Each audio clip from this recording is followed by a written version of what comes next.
We unmuted now? Is that what you said we were gonna... Wait, what? And then Is that what the 3, 2, 1 was? What? You all wanted us to mention the Patreon. Wait, what? And I said, yeah, let's do that. So now I'm mentioning the Patreon. What's wrong with that? I'm doing exactly what you said. I'm very confused. Right at the start. They're mentioning patreon.com/red_planet. What's wrong with that? Yes, give us money. That's not what I meant, but it's okay. It doesn't matter. Yeah, whatever. Fuck it. Mention it now. Mention it after the news segment. I'm going to mention that I'm looking great today. You are looking great. You are. And then I'm going to mention the Patreon again. Brilliant. Because you were saying we should mention it. That's a good idea. I'm just doing what you told me to do. This is going well, isn't it? You said, let's mention it at the start, or maybe after the news segment, and I said, we could just mention it really quickly. It doesn't have to be a long, protracted bit. And now I'm mentioning it really quickly. It's becoming like a that. long, I'm going like patreon.com/red_planet.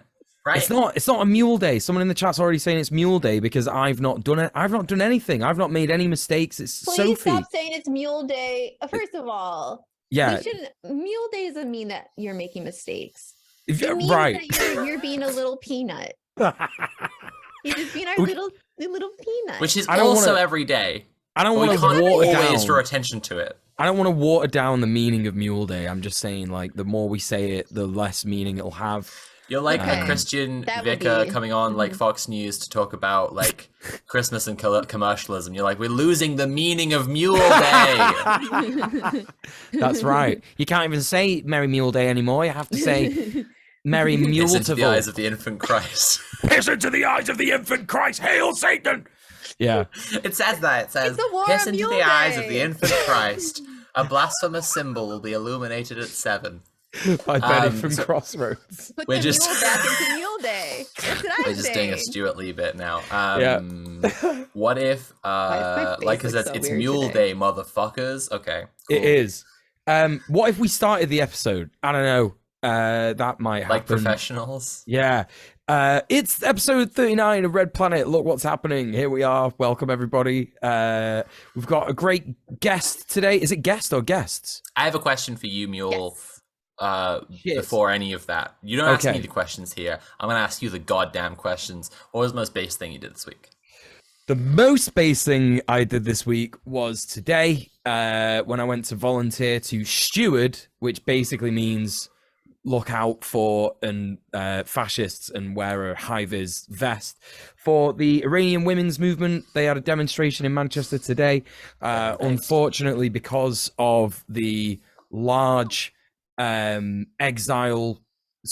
large amount of people who've been exiled from Iran for being pro-monarchist. They have actually got a large movement in the UK which turns up to Iranian women's movement's protests to counter-protest, basically. And the last time they turned up, it got really confusing for a lot of people who wanted to support the Iranian women's movement. They weren't sure who was the organizers and who weren't because they didn't have any stewards there. And unfortunately, a massive fight broke out, instigated by monarchists towards a bunch of Kurds who turned up. So we were there today standing in solidarity to prevent that from happening, and it went off without a hitch, which was great. And it was a really, really good protest. It was a really, really good demonstration. There were some great speakers, and hopefully I'm going to get one of the organizers from Red Roots Collective on the stream. So stay tuned for that. That's the most base thing I did this week. I did it today. Kira, what's the most base thing that you did this week? I was racking my brain trying to think of it. I'm just going to be real honest with you. I have major depressive disorder, and I've been experiencing like based. Very based. I was talking to a friend of mine, and he was like remarking about like how it's been weeks of me experiencing this, and I was like, no, it hasn't. It's been like 3 days, but no, it's been weeks, and like I'm like losing sense of time, and it's just messed up. And I'm trying to like, you know, amp myself up to be here. And when y'all are in the chat amping us up and into what we're doing, it really does help. So I appreciate you all for being here very much so. Yeah. But like it really sucks having like lifelong depression. I've lost complete senses of time. Like I didn't realize it's been weeks of me just kind of being like this. So as far as like anything based besides just existing as a mentally ill person and being a slut every week arguing with Elon Musk stands and Twitter, which is not base, but it is somewhat, it's something, you know, it's, I don't know, it goes into a category. Yeah. What, I don't know what category that is. But yeah, I've been kind of not the most base person. I want to be more based. No, I really do. I think that the just existing, as you say, with mental health issues, bad mental health issues, I think that is extremely based. All the hottest girls have depression. Counts. So true. I can vouch once again. Yeah, that's right. Yeah. So what about our Sophie? Oh my goodness, I did so many based things this week. I went to Oxford with Mule and we gave a speech to the kids. It wasn't a very high turnout. It was just the October Club, and so it was just a few people from that. It was like we gave speeches and then a Q&A, and we recorded it. Should be up somewhere sometime soon. But yeah, I mean, that was really nice. I also had a big day of depression, which, if we're counting, is based. Yep. I couldn't fucking move. So extremely based. I was stuck in bed. But no, today I was at a demonstration, a counter demonstration against some fascists. I won't talk about it all right now, because we don't know for sure that no one's gotten in trouble, right? So it's like, yeah, you always have to have that buffer after every time. Gotta just give it a little while. But yeah, basically earlier today there was a thing. Went there, low turnout, and so I was leading the chant, which was that I was proud of myself for that. That was my base contribution, and I also took some noisemakers and stuff. But I also I was just messaging Mule about this before the show. I'm pissed because like not enough people showed up to it, and I'm gonna be. Stay tuned to Sophie's most based this week, because in coming weeks I'm gonna report back with I fucking read these guys for filth and made them show up to events to support marginalized people more, because I'm pissed. That's what's going on with me. That's the thing. I've been pissed all day. That's the thing with protests and like doing like touching grass type activism is like it can be so amazing to get out there and to see flesh and blood people like that also show up for a cause. It can invigorate you like nothing else. It can be amazing. Then there's also the flip side when what you're experiencing, and it's. But I'm turning that anger into something productive instead of letting it just doom pill me. I already know the people who should have showed up, who didn't show up. They are getting a talking to. They are they are getting a seeing to from me. Anyway. Yeah. Yeah, that's it. And Tim isn't here. Because is he being based? Who knows? Who knows? He could be being too based to be on the stream right now. It's horseshoe theory. It's like he's so based that he's no longer based. So with that, let's pivot into the news, because we did start quite late. So let's get it going. I'm going to tell you about some news. It's bad news. It sucks. You probably are already aware of the Club Q shooting in Colorado Springs, Colorado. 5 people killed, 25 injured. I think 19 actually shot. So basically shortly before midnight on November 19th, an armed gunman wearing tactical gear entered Colorado Springs LGBT venue Club Q and started firing into the crowd of people. The gunman was subdued by 2 patrons, Richard Fierro and an unnamed trans woman, and held until authorities arrived.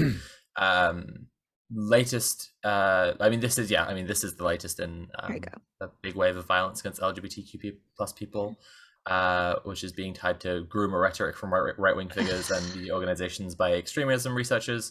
For those who maybe aren't as terminally online as me, Tim Pool basically retroactively justified it. He was just like, well, they have events with kids, so they are groomers though.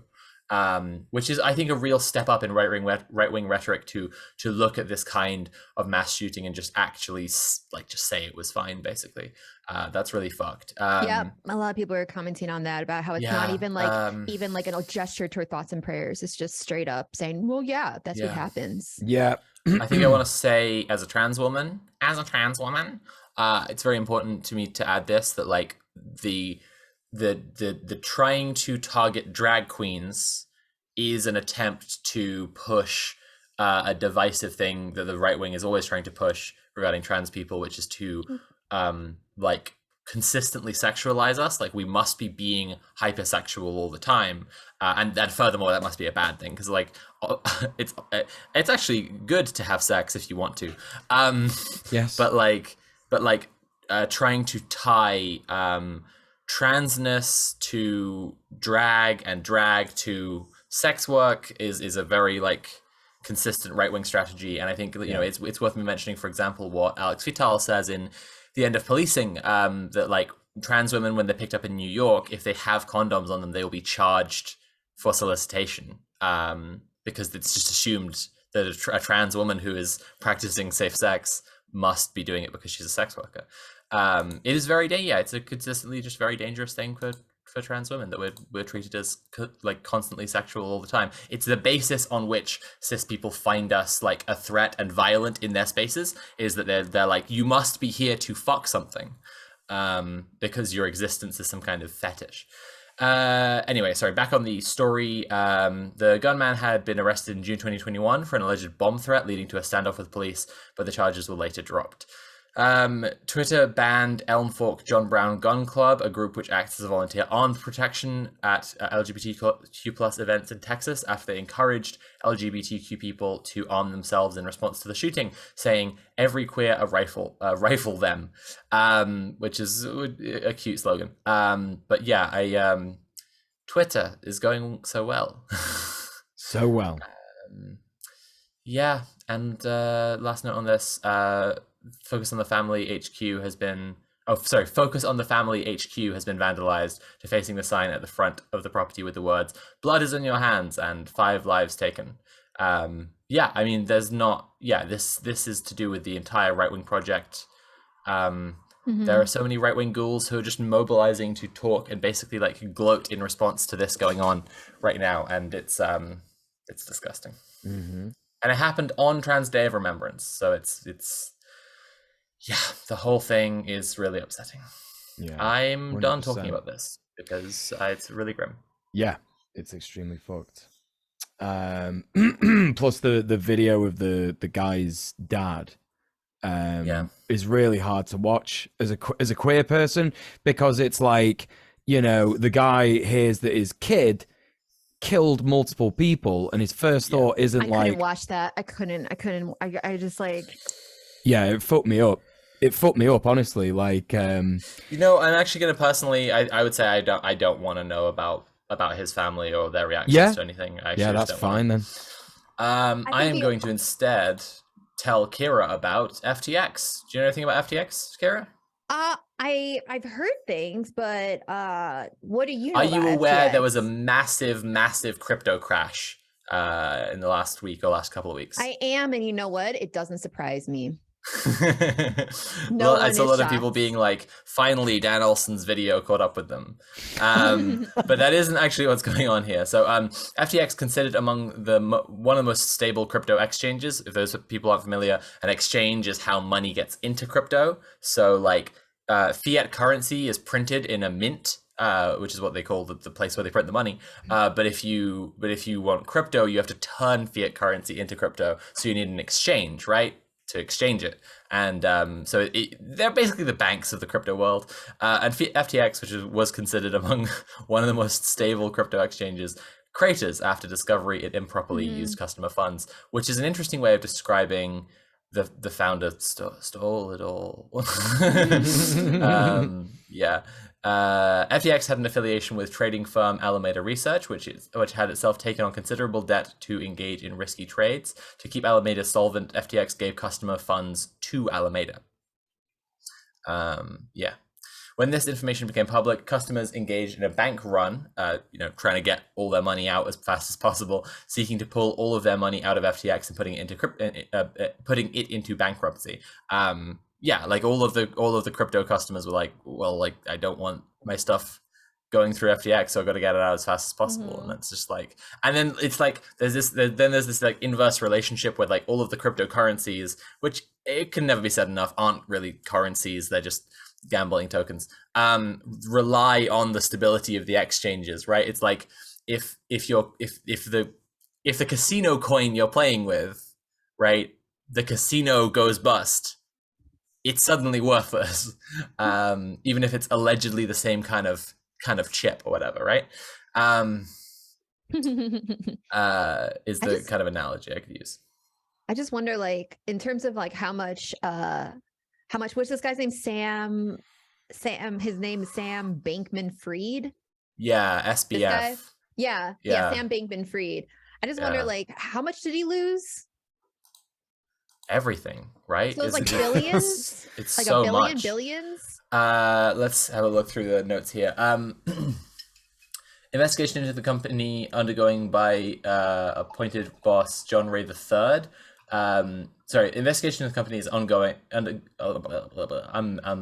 stumbling over my words here. John Ray III, previously responsible for managing post-collapse Enron, who calls it unprecedented and refers to management as a very small group of inexperienced, unsophisticated, and potentially compromised individuals. That's the guy. That's the potentially compromised individual we're referring to as Sam Bankman-Fried. Fallout from the collapse has put other significant crypto businesses at risk, including Genesis Global Capital, who are seeking $500 million in emergency funds to pay nervous customers. That's so many apes. That's we can finally conclusively say that all of the apes are gone. They're all gone. I will not rest until the last ape is gone, actually. I'm gonna hunt them down. Only the digital kind, to be clear. That said, I mean, what have apes done for the planet? We're apes. We suck. Anyway.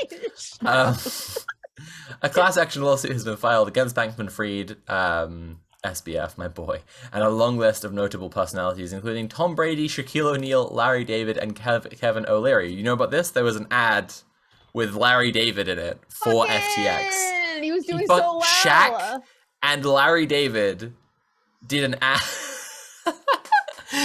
ad for this crypto exchange, and so they're being sued for promoting basically a Ponzi scheme. Yeah, like it's basically a Ponzi scheme. So that's, you know, it's Super Bowl kind of ads, fair that they're getting sued if you do an ad. If you do a huge ad for a Ponzi scheme, oh man, I was watching this interview by Majority Report on this. If anyone wants to see it, was pretty good. And it was funny because, like, at one point, it was like Emma was talking to this writer Jacob Silverman, and they were discussing like FTX and, you know, Sam Bankman-Fried and the whole thing. And at one point they said, like, crypto is basically like speed running like hundreds of years of just like economic how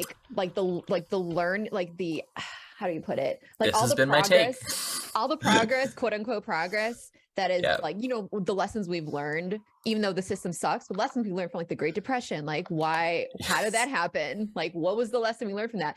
They're just disposing of all of that and just speed running all of like the disasters in like a few years. I mean, I'm kind of putting more words in their mouth, but that's what I gathered from it. It's like it's only like, it's not very long, it's like 20 minutes, but I thought it was a great, like, pretty in-depth. I have the same take, but like very seriously, and I've been having it for a while, which is that to answer the question about how much is gone, Conrad has just told us it's rumored he has hidden cash, but he lost something like $25 billion. Oofa.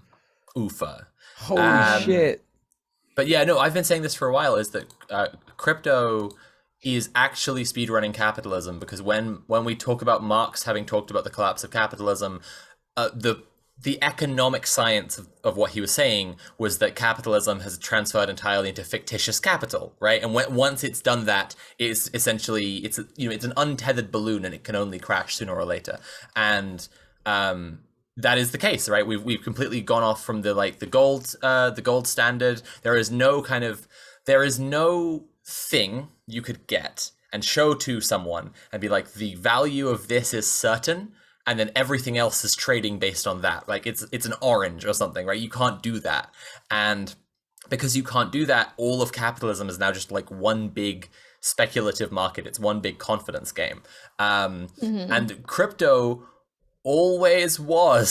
so that's why it's like speed running it all, because it's just like, it's just going straight to the unhinged, untethered, like completely self-cannibalizing stage of capitalism. Trying to find this photo that I took the other day from this like Bitcoin machine It was like, put cash in and get Bitcoin. I was like, oh no, there's one of those serious? in Manchester. Yeah, And yeah, I took a picture. I don't want to show y'all, but I don't think I can pull it up fast enough. But it was like, what a convenient way to just scam yourself. It's just like, are you kidding me? Yeah. Taking sure, money is fake, right? But it's far less fake than this. It's yeah. far less fake. Imagine a fake version of a fake thing. Right? Simulations and simulacra. That's right. Yeah. You know what that kind of reminds me of? It kind of reminds me of the conversation that Elon Musk and Ghislaine Maxwell had at that Vanity Fair get together that he denies knowing her at. Remember the photo? Yeah. Actually, it came out like recently that no, it turns out they totally had like a whole chat, and part of it included how Elon Musk is certain that we live in a simulation. So in case y'all are wondering, they totally know each other. He's right, but just in the wrong way. Yeah, like simulation theory, there's so much to it, and it's so interesting, and it's like one of the more interesting questions. Maybe we are all here as part of some big moral puzzle, and we will be free of the simulation if we, for example, make a world where everyone has enough. Just spitballing it there. But anyway, I finally found simulation theory is such like, oh god, it's such irritating, edgy, entry-level philosophy bullshit. No, nihilism is very complex and sorry, I mean, it's the same thing. No, I see what you're saying. I see what you're saying.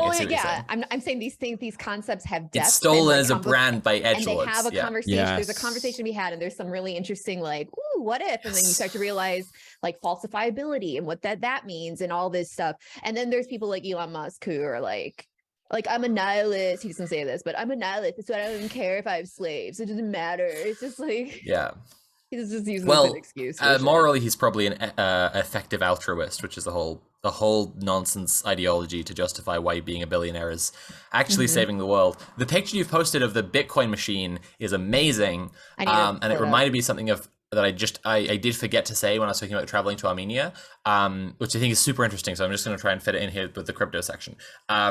They had these machines everywhere for iDram. Now, dram is the Armenian currency, and it's super fucking hard to get, right? You can't get it outside of Armenia. We were trying to get ready to go there, like we just couldn't. The surgeon wouldn't accept my payment for the surgery in dram because it's just like it's just so small. And then there's iDram, and we were like, the fuck is this like a state-sanctioned like cryptocurrency? Like China has done like a blockchain currency equivalent where you can have like digital currency that's based on a blockchain. We were wondering if it was that. It turns out it's basically closer to PayPal. It's a PayPal system to get rubles into Armenia faster. Like it's specifically like a fee. Like a fee-free transfer system for rubles, so that like rich Russian oligarchs can spend money in Armenia faster. Right. And it was just like this thing, right? Where am I pointing? Here. I got it eventually. It's weird seeing this kind of shit around because it was very much the same vibe. Just like if you're listening in the just podcast, a little tail, right? If you're listening through the podcast, Sophie is pointing to the picture I just pulled up, which says. The one I finally found, it says, buy Bitcoin with cash here, powered by CoinMe, instant cash now. Right. You put cash into a machine. And you get gibberish out. Yeah, garbage. Yeah. You can Nonsense. flush your money away with this very convenient machine. I love the way you said CoinMe, to be honest. It's one of the best things you've ever said. How's it supposed to be said? I don't know. No, just say it again. CoinMe. Yeah, it's great. No, just everything about how you say it is great. No, I'm not taking the piss. I'm being serious. I'm gonna clip that and use it as like a donation sound effect on my stream. Just Kira saying, "Coin me." Yeah, that's what we want.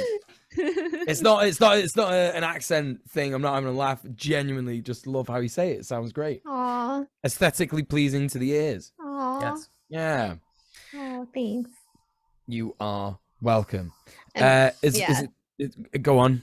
I was just gonna move on to the next topic, but we're gonna close out. I think because we're kind of like there's a lot to talk about today. But to close out the FTX conversation, are we closing it out? Are we done? Yeah, please. Okay. Go ahead. I was gonna say because we're not gonna talk about Elon Musk too much today, beside what we already said. But speaking of like people who are also losing billions of dollars right now. Elon Musk has lost, I think, like over like 100 billion or something like that, okay. Which is awesome. And We love to see it, and we want to see more of it. Even though he is still the richest person on the planet, well, let's keep this train going. Get rid of it. Get rid of it. We can have a whole conversation about why that's happening. We can take Elon Musk down 1 billion at a time. Also, put Elon Musk in charge of the oil industry. It can only benefit the whole world, right? Yeah, LOL. If you put him in charge of a money printing machine, his first instinct will be to just like start taking it apart. Oh yeah, 100%. He's like, I can improve this. It's like, bro, it gives you $1 a second. Don't. I heard he actually got kicked out of PayPal for doing the same thing, didn't he?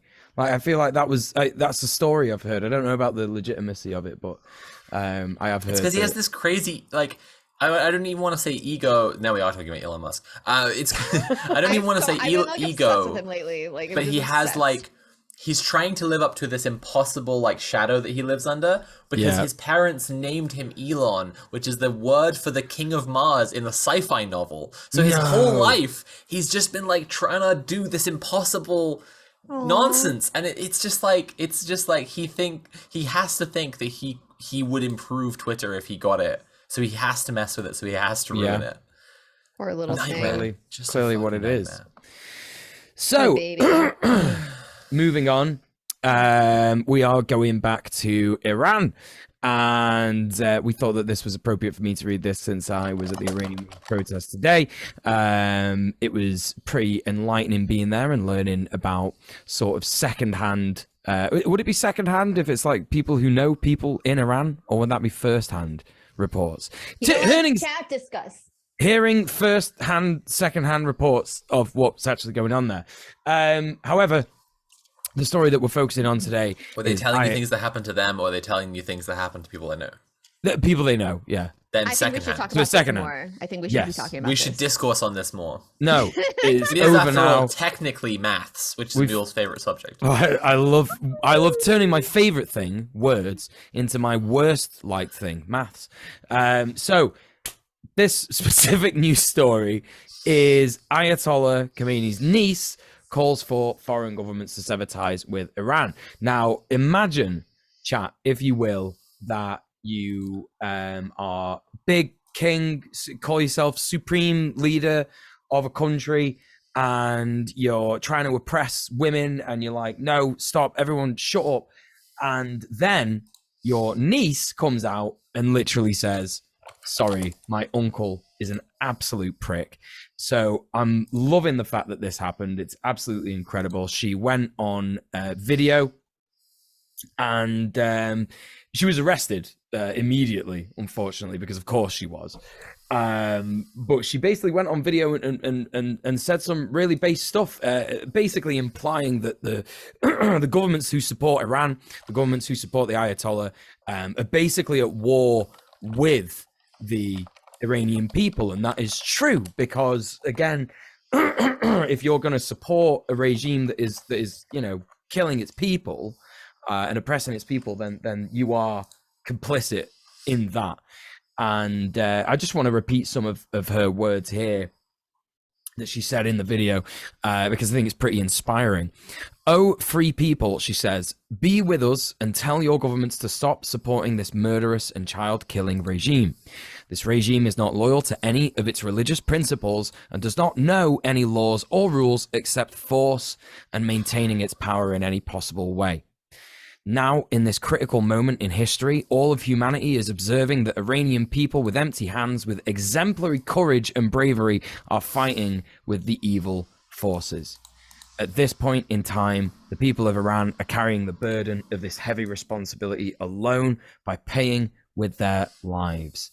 And you can check out the rest of what she said in the video release, which I'm going to drop in the chat real quick. I was going to say, I thought this was the video. It's not the video. This is an Iranian doctor. It's not. Oh, that's not. Oh, well, I've just put that in the chat. I don't actually have. Well, maybe it's later. Video. Maybe later in the article. It's not. I don't know. I've not seen it in there. Well, and she was arrested after releasing this, right? That's right. Yeah, she was immediately arrested, and of course, we know the brutality that is existing. Just anyway in prisons in general, but the specific brutality towards any kind of protester, I do not think that Faraday is going to actually get any kind of preferential treatment because she's the niece of the Ayatollah. No, I will say from something we were reporting on a couple of weeks ago about Iranian prisons, though, was that they were completely full up because they were arresting so many protesters. That's so right. It's curious, to imagine where she will actually go. Like, will they try to make her a priority person to process and put in jail, or will is she just basically under house arrest, or who knows? And there's been so many people who've been arrested, 14,000 people arrested, which is an absolutely incredible number. And that's not just, that's not to mention the people who have actually died at the hands of the security forces in Iran, the state security forces. So yeah, extremely horrific, but we're keeping an eye on what is going on in Iran. What I heard at the protest today, at the demonstration, is that there are a group of people vying for power at the minute, one of whom is the US. Of course, the US are trying to quote unquote install a government as a result of this in Iran. Very cool. Very cool. We love to hear that. But I'd go as far as to call that. I'm shocked. Yeah. I would go as far as to call that poggers. Yeah.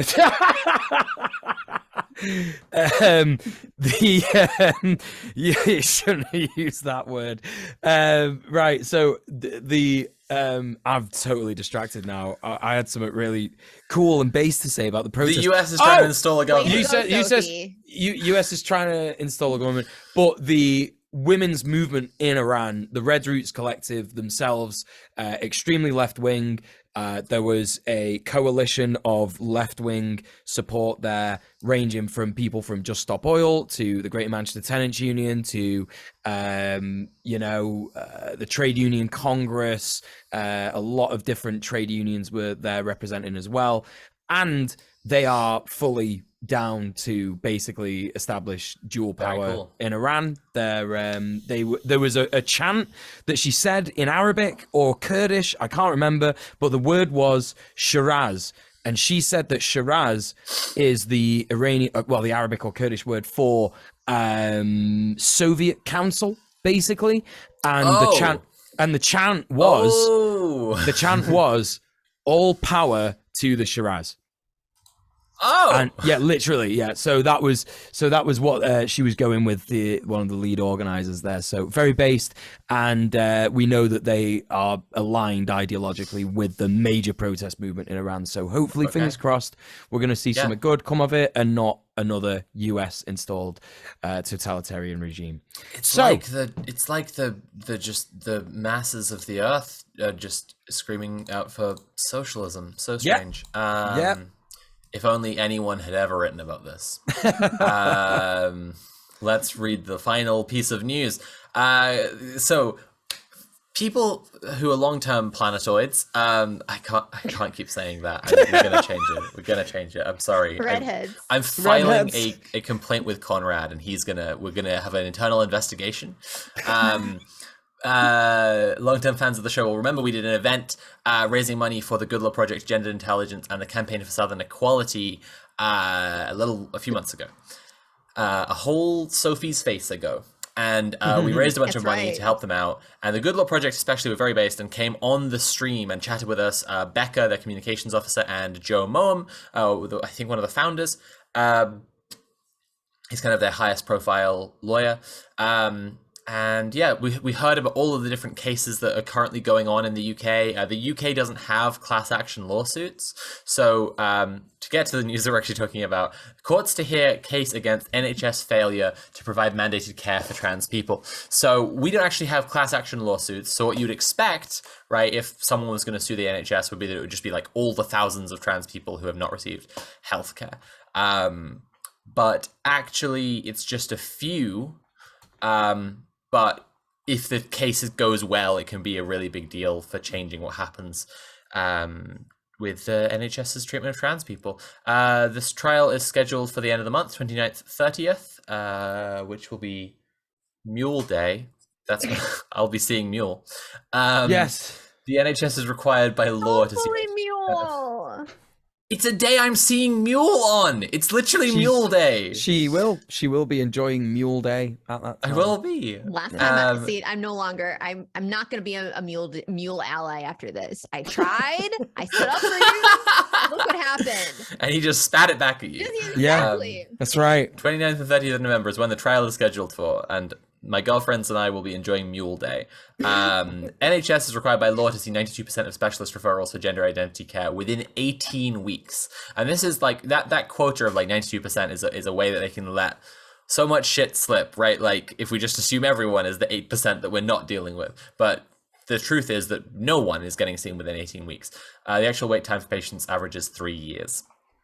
Yeah. In addition to the mental health consequences for those awaiting treatment with regard to teenage trans people, these delays pose a significant risk. They will be unable to secure puberty blockers. Yeah, I mean, when someone is a young person and they realize that they're trans and they're going through puberty, they're about to start puberty, like the clock is ticking, like from that exact moment. And I've dated like a trans guy who was out very, very young, and he had supportive parents, even fully supportive, and they couldn't get him help because of how fucked the NHS is. Mm-hmm. He knew right away, and he was just like, yeah, it was just a panic going through it. Like, it was just awful. Anyway, and this is why, last year I raised money to just pay for trans kids to have private healthcare directly. The case, as I said, has been brought by the Good Law Project, and trans rights charity Gendered Intelligence, who we also had on the stream. And then 4 claimants, 2 adults, 2 children, to ask the court to declare NHS England has acted unlawfully. It'll be interesting to see the results of this. We're hoping, obviously, for the result that they say, that's fucked up, do better. There's always a risk with Tory projects that they'll say, this is acted unlawfully, so we'll just cut it and let it go to private care instead. Yeah.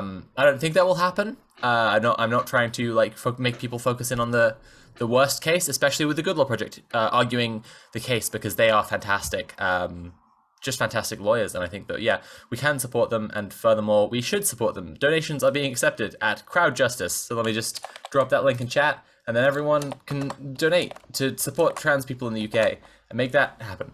There you go. That would be cool.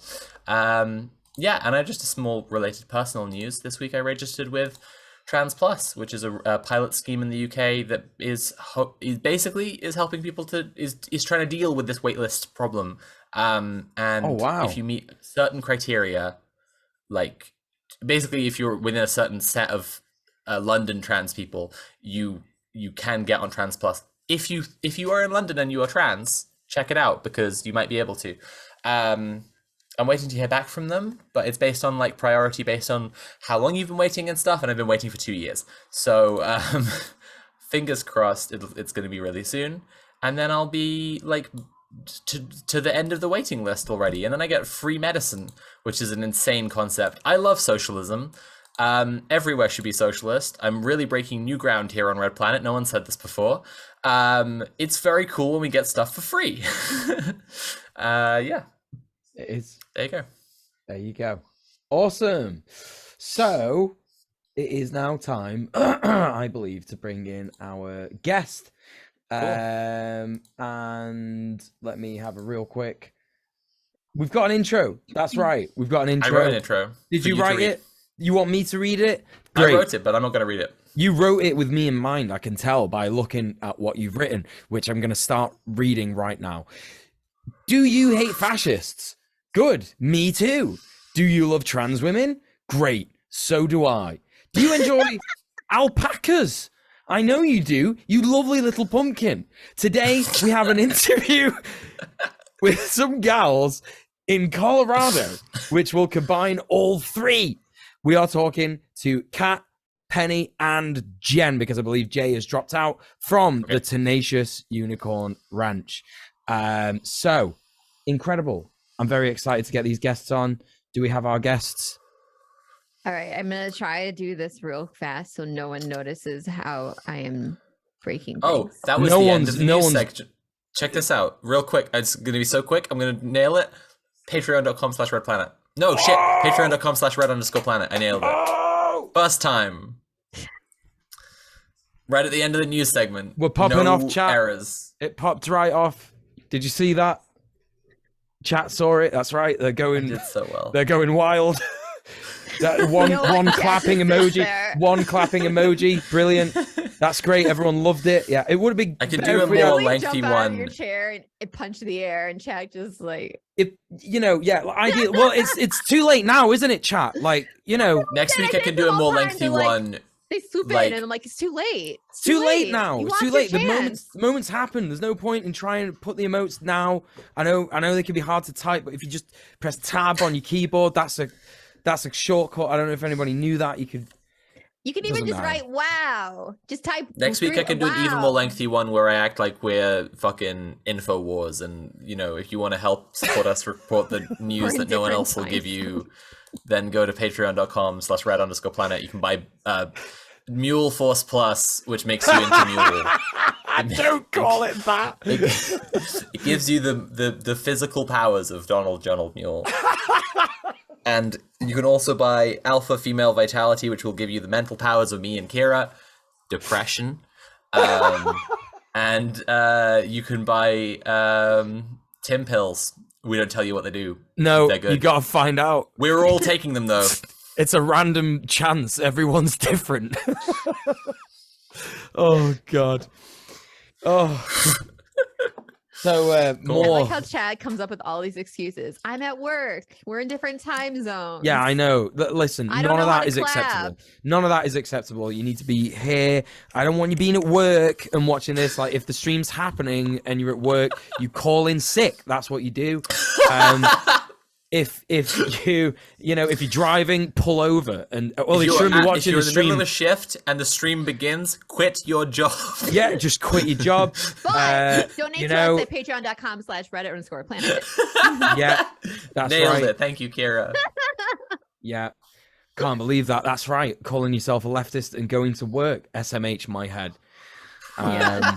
All right, can we pull it together? I'm gonna try to do this switch really quickly. Yes, I'm ready. I'm ready. I'm ready the whole time. I was born ready. So, here we go. Switch. Oh wait, it's not. I got this. Oh yeah, that's great.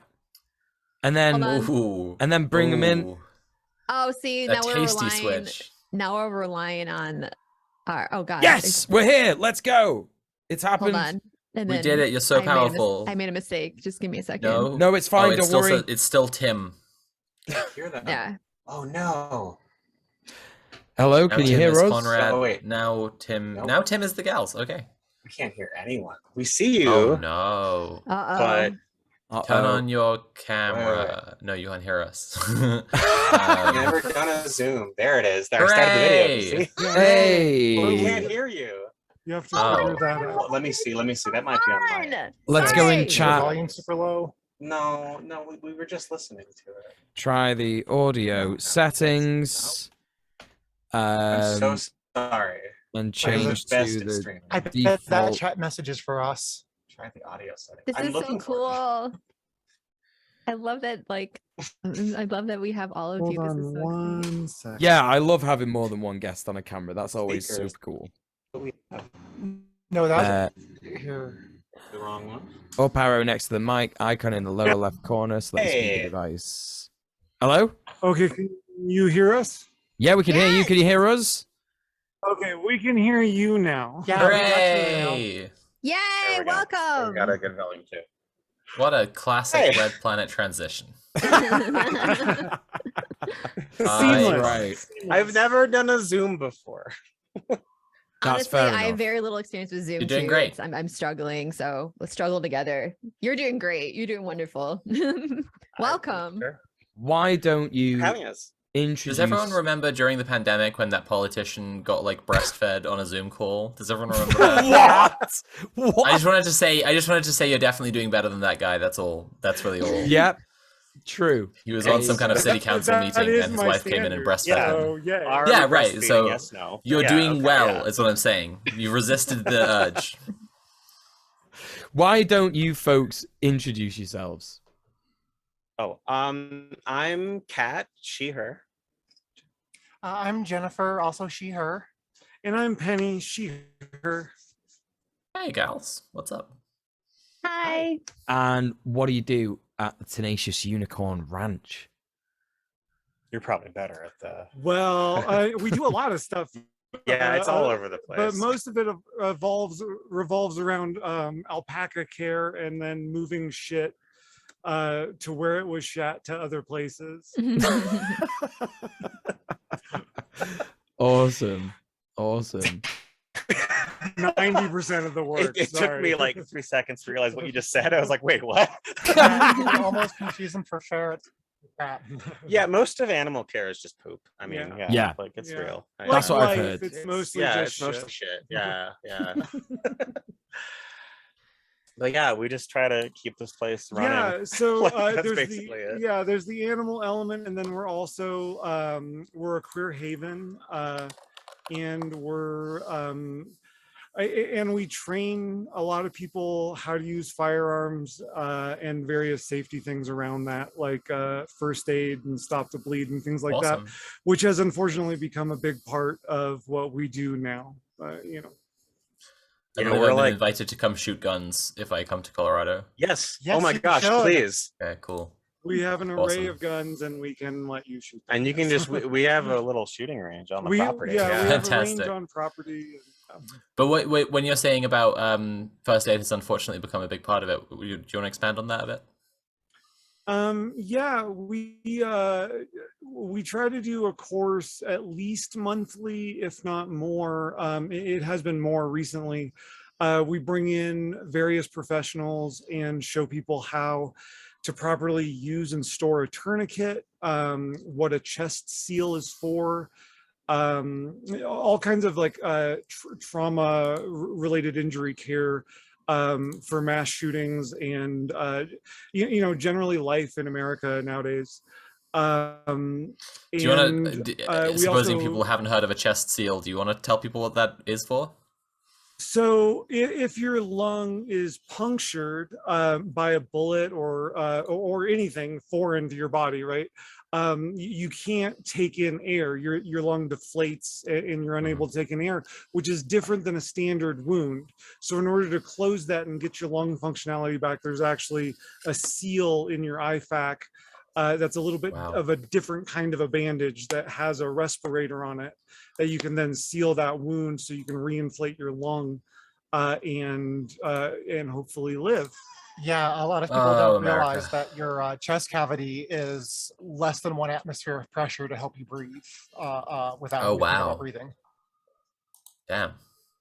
Wow. I guess that makes sense. But yeah, you're training people in a first aid, is what you're saying. Yeah, we train as many people as we can. We are a little ways out, so it takes a little bit of planning to get people up here and in a course. But when we do courses, it's hands-on, and you're learning with professionals that have done this for a living, and so nowadays it's a big part of what we do. We also then at the end of those courses, if we have them, because there is it's hard to get a hold of complete IFACs right now in the States. So if we have them on hand, we also send people home with those life-saving kits that they can keep on their person. So it's not only training, but then giving you the means to put that into practice. Also, I'd say like a lot of this ratcheted up since the Club Q thing, because we've been offering it pretty close to Colorado Springs. Yeah, we've been offering it for 4 years, but we are now booked out further than we've ever been as far as people needing and wanting the training. So yeah, that did have an effect. And I heard, this might be wrong, but if you don't have a chest seal, you can use a credit card or something like that. Is that right? Really? Yeah, so like I got first aid training ages ago, so this is why I'm asking if this is still legit. But basically, if you have some masking tape or some adhesive or plasters or something like that, cover the bullet hole with it, the credit card, and just sort of tape that down. But you're supposed to leave one side breathable for a reason that I forget. But yeah. So you can use any, there are like a lot of materials that work for it. It's anything that'll allow for it to kind of burp, but then seal when that's done. Right. So like we used to, like the outside of an MRE container, if anybody knows what that is, it's a thicker plastic, like even like plastic bags doubled over. You want something that's a little bit flexible, but will also seal. So, to kind of cut to it a little, you gals have had some trouble on the ranch in the time that you've been there. Maybe I'll start by asking, how much have you put the first aid skills to practice? Have any of you ever been shot? Like, has it ever gotten that bad? No, not here on the ranch, thankfully. We were in a situation where that became very probable, and we were saved from being shot by some really, really awesome community members that came up and did guard for us. They didn't expect us to be armed. Yeah. The first night where people were actually caught on the property, they were caught by somebody that was here doing guard for us and escorted off the property at gunpoint. They were in, vests and helmets, and they had their firearms with them. They were coming onto the property with the intent of, killing us. And so no, none of us have been shot this go around. So that's always nice. Yeah. Yeah, for sure. Do you want to talk more about some of that, and then maybe we'll talk more broadly about the ranch, because obviously we don't want to be all doom and gloom. And when was that? Was that a couple years ago? I forget. That was March 2021. Yeah. Okay. Because it was the 4th of July protest, not a parade, in July 2020. That Mistress just said, like, oh, a lot of fascists in town, a lot of Nazis on her Twitter. And the Nazis didn't like that. Yeah, I know. It really put us on their radar in a weird way. And then, but a very small percentage of the valley, like there's really wonderful people up here. Oh, yeah. But that really radicalized extremist kind of Nazi element was absolutely beside themselves, that a bunch of degenerates would call them Nazis, and so that did start an animosity that the rhetoric that has been building over the course of a decade and really taken hold, that rhetoric did give permission for violence, and we were on the receiving end of that, unfortunately. It's so wild how they'll like hail Hitler, and then they're like, how dare you call me a Nazi? Yeah. Well, National Socialists, they're just doing what the Nazis did. Up here, it's mostly Christian fascists, which I have to say it's just worse. Like, it's just worse. Luckily, most of them aren't very smart. Yeah, I'm reading a book called Religion and the Racist Right at the moment, and it's enlightening to learn the history of like Christian identity movement. These guys, pyramidology is like a big foundational part of what they believe in. It's amazing. What is that? Their brains are so shiny. Pyramidology is the study of the Great Pyramid at Giza to unlock the secrets of history by measuring the hallways of the pharaoh's tomb using a measurement that's like an inch but isn't quite an inch, called a pyramid inch. And the number of pyramid inches corresponds to prophecies from the Bible, and there are different parts of the pyramid that Mule's loving this. Anyway, pyramidology is very special. It's very good. So it's just Bible code via a different direction.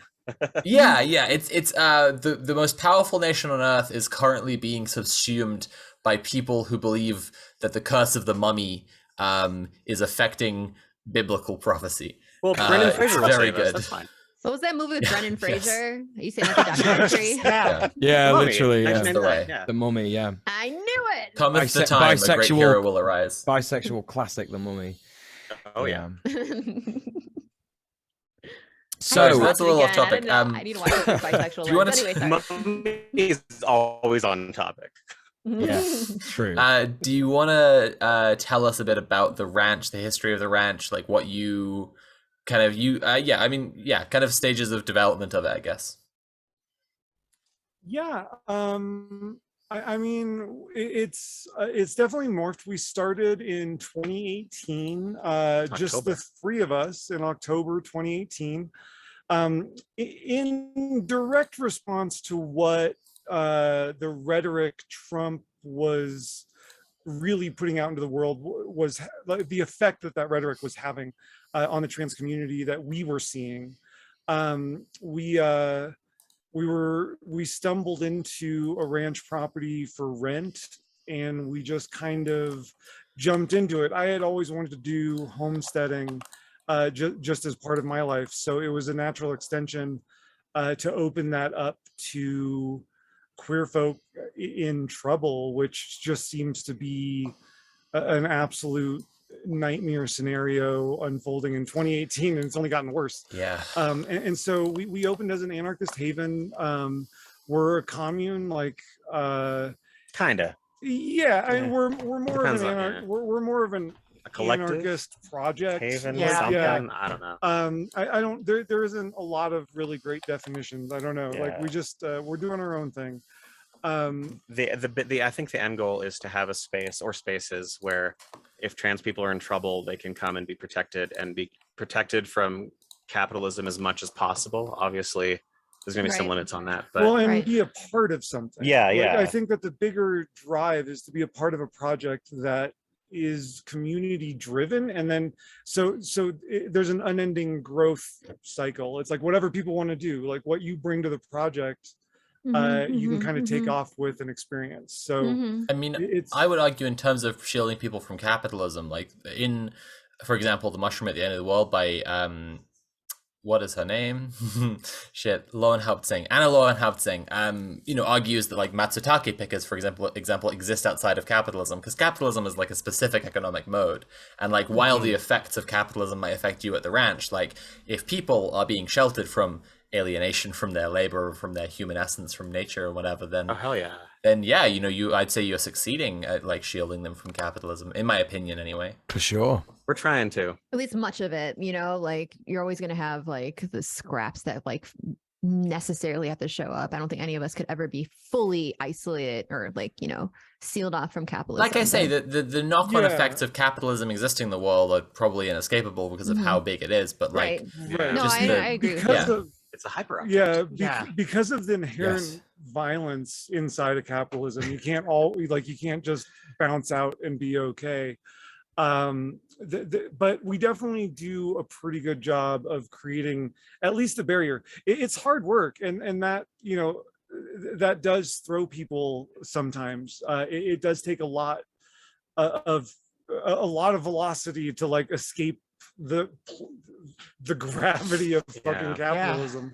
And so it is a lot of work, but it's been rewarding. And when you can see people like actually like lose that curled up shoulder and kind of relax even for a week at a time, it really is, like it gives you the motivation to keep going, at least. Yeah, that makes sense. That's really cool. But I'm sorry, I cut you off and you were talking about the history of the ranch. Oh. Yeah, you were talking about I think at some point we should mention that we're a polycule triad. Yeah, we are that as well. Not everyone on the ranch. It wasn't apparent already. Oh, okay. All right. Well, we are. Based though, extremely based. Very. Oh yeah. We met and then like started the ranch. Basically. Yeah, we met and then kind of kicked it off. So 2018 we kind of set out, we ran into, I had always wanted to raise alpacas. They were definitely on my radar, and that corresponded with a lot of kind of the boomer generation having overgrown their herds and wanting to retire with nowhere to stick their animals, so we kind of stepped right into that glut and became a rescue for alpaca, which was in no way a burden because they're amazing. No, they are wonderful, loving creatures that like people. Yeah, they are truly amazing. And so we started, like, we really kicked off with 100 alpaca, which was fantastic and really difficult all at once. Well, now we have 200, right? And now we have 200, oh damn! And some sheep and ducks and chicken and dogs goats. and cats. Yeah, we're really far along the road of making a sustainable ranch that produces an income for itself. But we're still and getting provides, there. yeah, like that's why I said we're far along. Yeah. But you know, the groundwork has been laid, and with any ranching product, you're depending on animal growth and things like that. So 5-6 years to really get going is the standard. And so we've just been kind of doing that ever since. We purchased this place in 2020. It ended up being March 2020, Yeah, March when we didn't know that 2020. COVID was spreadable on surfaces. So we were eating out during these long drives to one end of the state to the other. It was a rough move. We moved from essentially the border of Wyoming to just a stone's throw away from the border to New Mexico at the height of the pandemic. With 150 animals and 7 queer folk just braving the pandemic. But the move went well, and we settled in Westcliff. We purchased this property because it was the only property we could afford in Colorado. So like there wasn't a nefarious scheme to show those right wingers. We did no research. It was just, this was the property we could buy. Yep. And we landed square into an extremely red county, and kind of just continued mission with the next level of difficulty. And we've been chugging along ever since. Yeah, they didn't scare us off. We scared them off. Yeah. Scared them so bad, one of them shouted out the other guy's name, telling him to run. Oh, good job. Yeah. That's fantastic. Yeah, so when you talk about it being an anarchist haven, do you want to expand on that? Like, is it just because of how you are living personally, or do you you were talking about receiving visitors a little bit, right? So yeah, we have emergency housing for people that are like near homeless or homeless, or in just a terrible situation. Like Claire. Recently, we're trying to get even more housing available, because the big trend that we're seeing now is entire families needing to relocate outside of states that are passing more restrictive, bigoted laws. So that's become a main focus, is getting entire families moved, which is a whole different thing.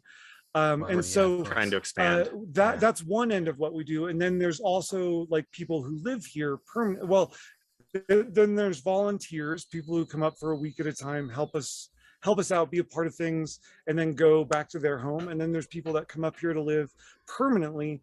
And so we don't have any requirements of you if you're volunteering or if you're in an emergency situation. But if you do come to be here permanently, you do kind of need to be an anarchist, like, because we run this in that word's hard to say. The Antarctic way. Antarctic way, I think it is. From Antarctica. From Antarctica, exactly. It's not true anarchism unless it's from the Antarctic part of otherwise it's just sparkling libertarian socialism. Socialism, there we go. Yeah. And so we do we don't have a person in charge. We do weekly meetings, and we decide how to proceed. Try to decide things collectively. Consensus, not majority. And it's not about, like, I think a big part is like we're not charging rent. We're just like trying to make money together, so we can all like one big pot kind of like it's So if you're not kind of that bend, if you aren't an anarchist, it's very hard, I think, to live that way, because it takes a lot of effort and you have to really be about it. But that's only the core group of people that actually live here and are part of the ranch on the day-to-day. Typically anybody who comes here is way leftist, because most of them are queer and most of them heard about us, and whereas there's no demands, but if you're going to be here permanently, we're an Antarctic collective. So cool, wicked. And in terms of like So I'm really interested in this in particular because I've just watched with my community Pass Through Utopias, which was a documentary that guests we had on a couple of weeks ago, Jay Jordan and Issa Famo made, and there was so many different varieties in how people live in anarcho-communist societies, like little sort of pockets of utopia. And so do you all like grow your own veg and stuff and all that, and how much of the living is you being self-sustainable? So we want to get to self-sustaining. Well, we're moving towards that. It's a big goal for us. It's a lot of work, but we produce our own meat. We are at 9,000 feet here, so growing our own food is a task. And it's so windy. We have about 80-day growing season because last freeze is in June and first will be in September. Right. So, okay. Yeah. We call this place Echo Base because it's on Hoth.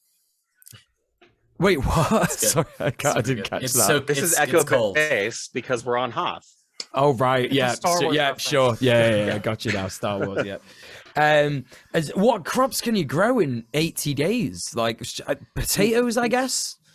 Yeah, there are some. We haven't attempted it because we've just been. It hasn't been our main focus. We are expanding this. We're expanding to include some farmland next year, and then growing our own food at a different location in Colorado. In Colorado. Cool. And so, yeah, it's very much on the radar. We very much want to. Greenhouses are very expensive, and an 80-day grow cycle doesn't make us self-sufficient. You know what I mean? But we have been focusing on the other aspects, right? So we shear the alpaca and produce yarn, which then produces clothing. We don't exclusively wear our alpaca clothing or whatever, but that is the goal later down the road, right? So we also have sheep, which produce not only meat, but wool, which supplements our clothing ability and fills our freezer on the reg. Then we have ducks and chickens, which gives us eggs and meat, and also a source of income because you can sell the chicks. Of course. And then we have goats, which will start producing. We actually have cashmere goats, which adds to our quality of fiber and then also gives us the ability to milk, and then there's a meat option there as well. So we are moving towards sustainability. Every step forward is a step in the right direction. We're also off grid up here. We have a well. We're not city water, and we are on solar power, so we're off grid completely. So we are, every step we can take, we do take to self-sustaining. And one thing I want to say is that I like to say when this topic comes up is this is such a big thing that takes so much work, and sometimes you take one step back or one step forward, two steps back, and then three steps forward, and so there's a lot still to do, but we're getting there. Of course. This year was a good year, I feel. Yeah, because there's stuff done this year. There's so much that you've got to consider. Like, for example, because this is something I've got thinking about this since watching this literally last night. So it's my hyperfixation now. And so are you building houses on the land as well? So that again comes with layers of complication, right? Right. So we'd love to. Yeah, I think that's fair. If given the ability, we would just build a lot of housing at one location and purchase adjacent property to then move on to. Unfortunately, zoning prohibits a lot of that. Of course, yeah. And we're known at the zoning office, so we get checked on quite a bit. Right. There's a lot of harassment campaigns that get launched against us, and that has been one of them.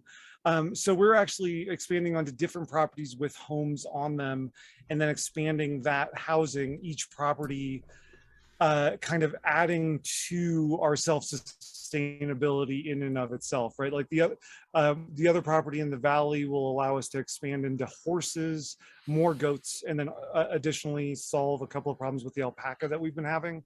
And then the lowland property will allow us to start 3 acres of farming, and then also give us the ability to do more concentrated poultry and things like that. So it's and then open up an additional 8 bedrooms between the 2 properties, so giving us a chance to house more folks. And so it's this chess game of having enough money and then trying to keep up with the need.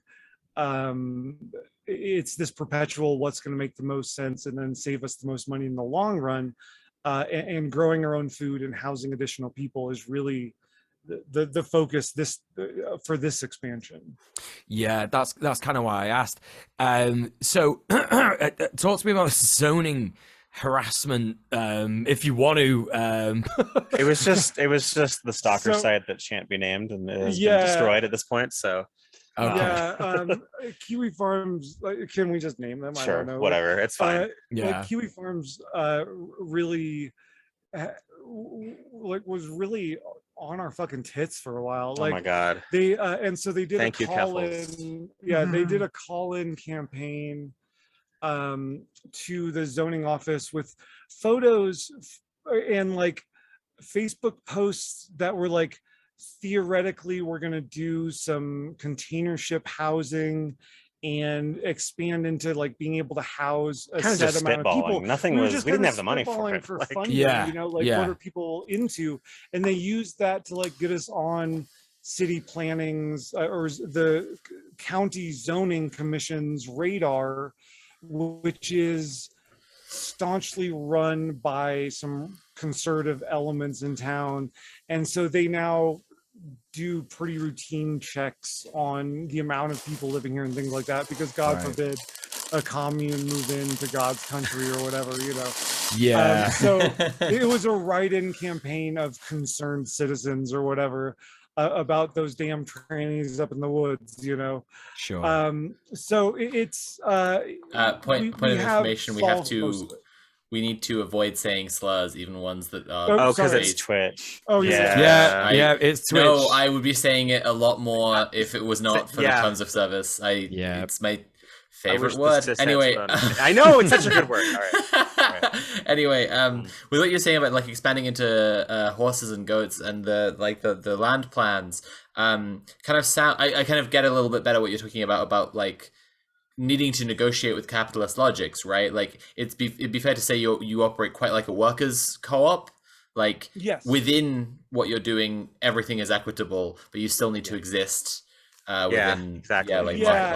Everything is equitable after the stupid bottom line has been paid, right? The mortgage, the land taxes, Just to be clear, I was still on the call. I just had it muted because I was pissing. She was. So I did hear everything you were saying. She is omnipresent.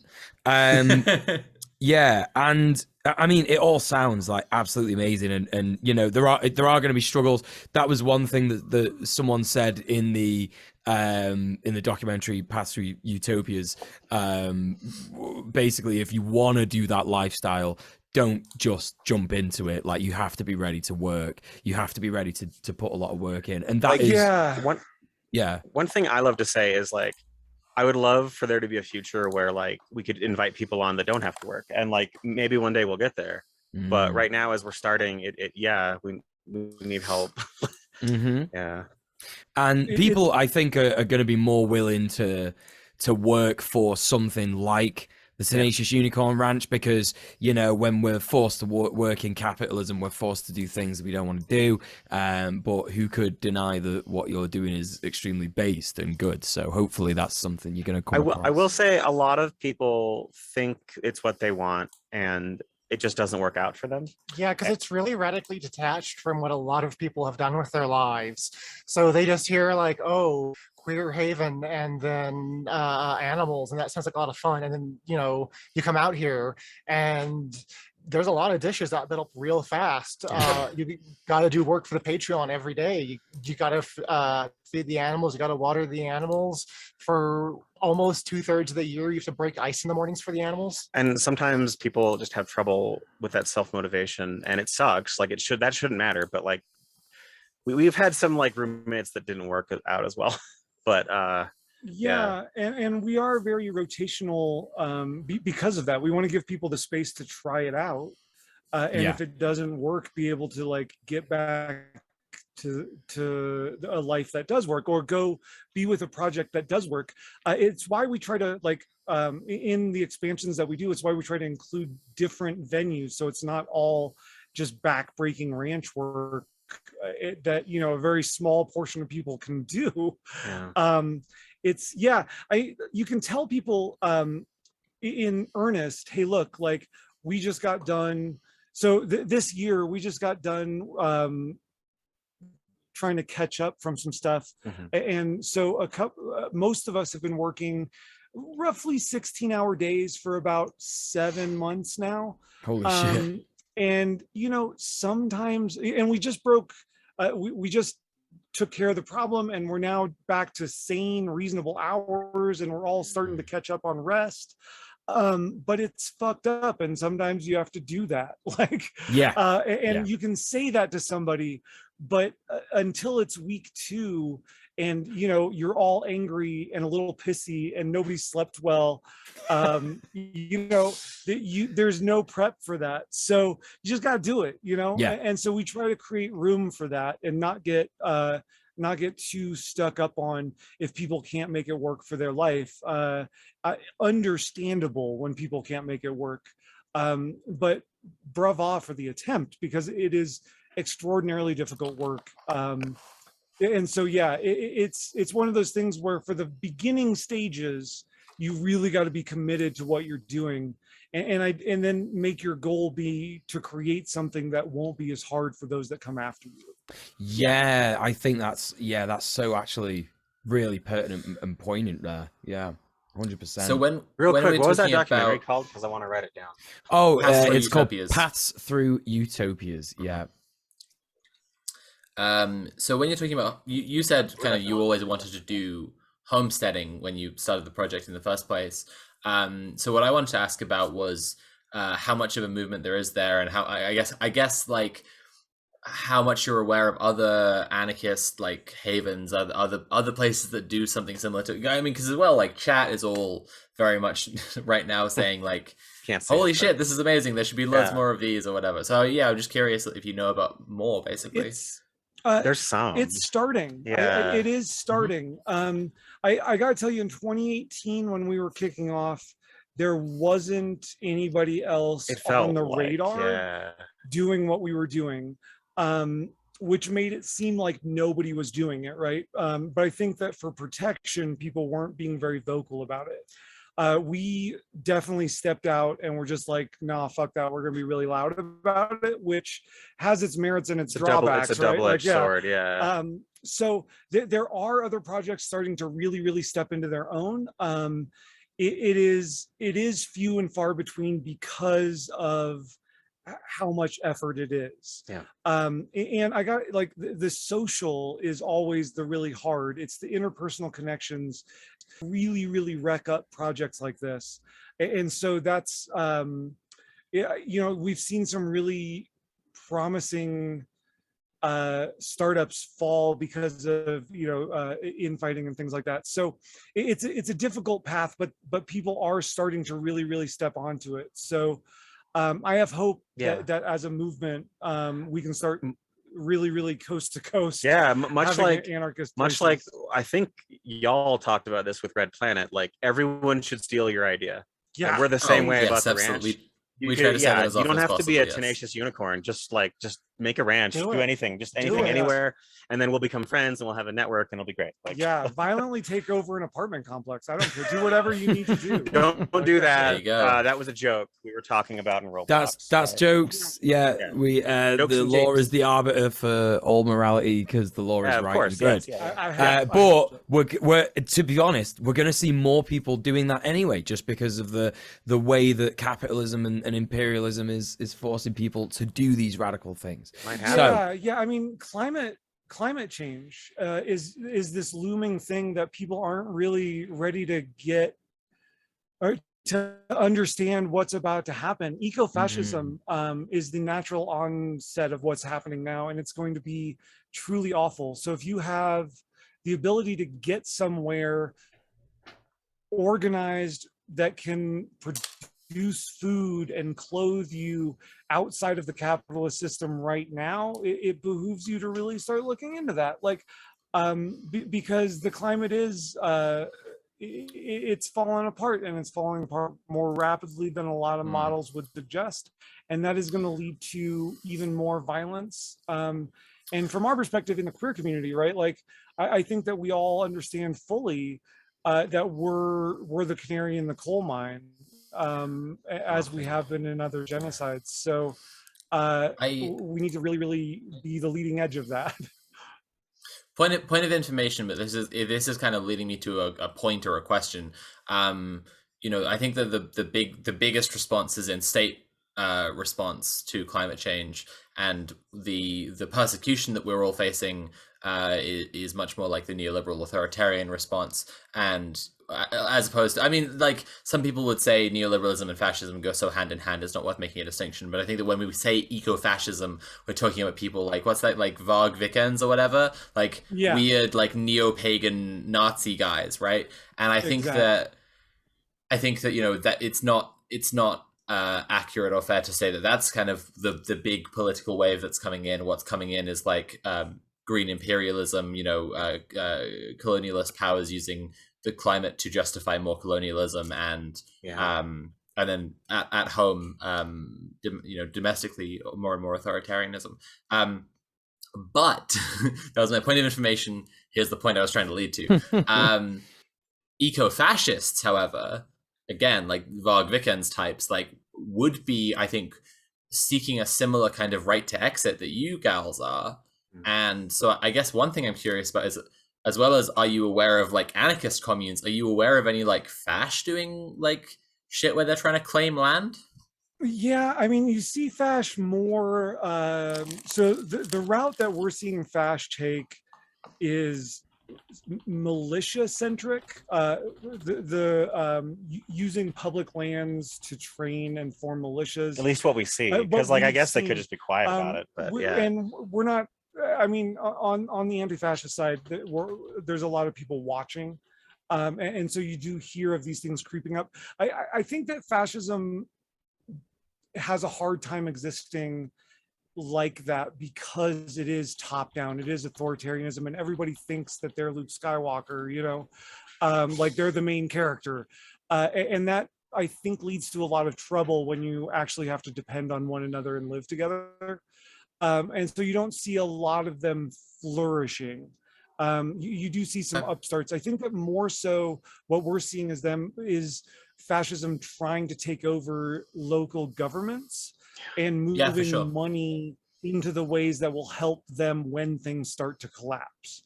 Using the state apparatus, the violence that's already inherent to the state to their ends, has become the major play that we're seeing here in America. Okay. Yeah, I mean, that's very true. That is very true. Yeah. Okay. That's interesting. Mule, did you have a... I did. I got a couple more questions. So you've got internet. That's amazing. And it's good. Barely. So it's not satellite. It's it's a land link. We've got a little dish that shoots out to a receiver that's terrestrial on a mountain and then is hardwired into the greater internet. So it's technically slightly faster than satellite. Like there's less of a speed of light delay because it's not going as far. I used to make the joke I can't play Tracer in Overwatch out here because that was like one of my tests. But I don't play Overwatch anymore because they ruined it. So never mind. Yeah, they did. Yeah, for sure. No, that rocks. The internet works well enough. It's a clear day, which helps. But yeah. Oh, okay. Yeah, of course it will be dependent on weather. That's so interesting. And that's all powered by solar power. Like, I just love that. I love everything that you're doing. So yeah, and the more kind of serious question I wanted to ask was, you mentioned earlier that you've had support from other community members in sort of guarding the ranch and stuff like that. And what solidarity have you seen from other organizations in general?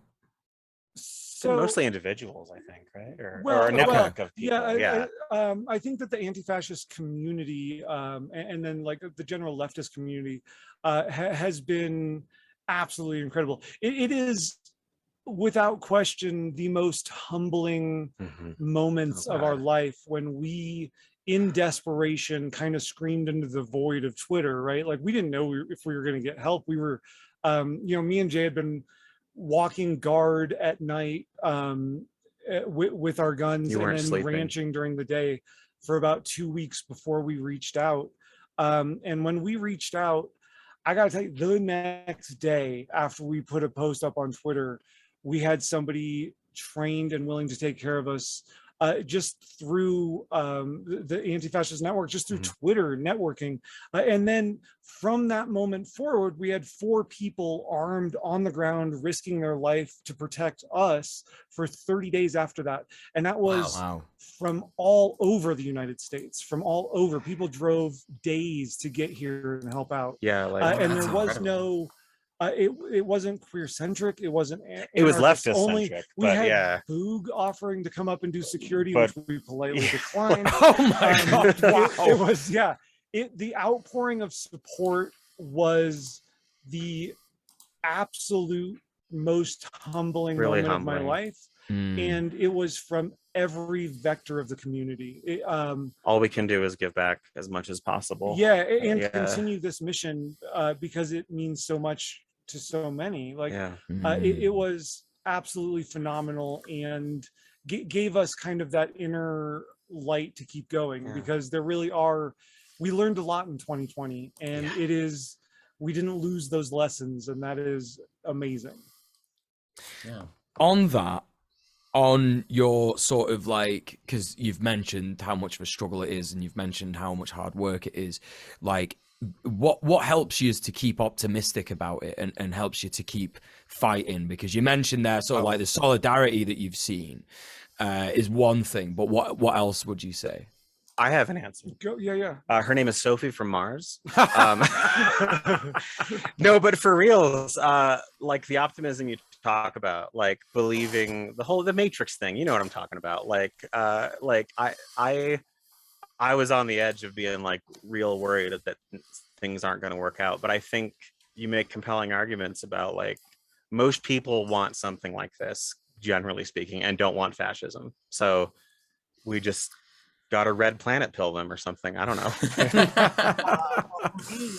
Yesterday, for example, we had kind of a found family thing happening. We had Transgiving.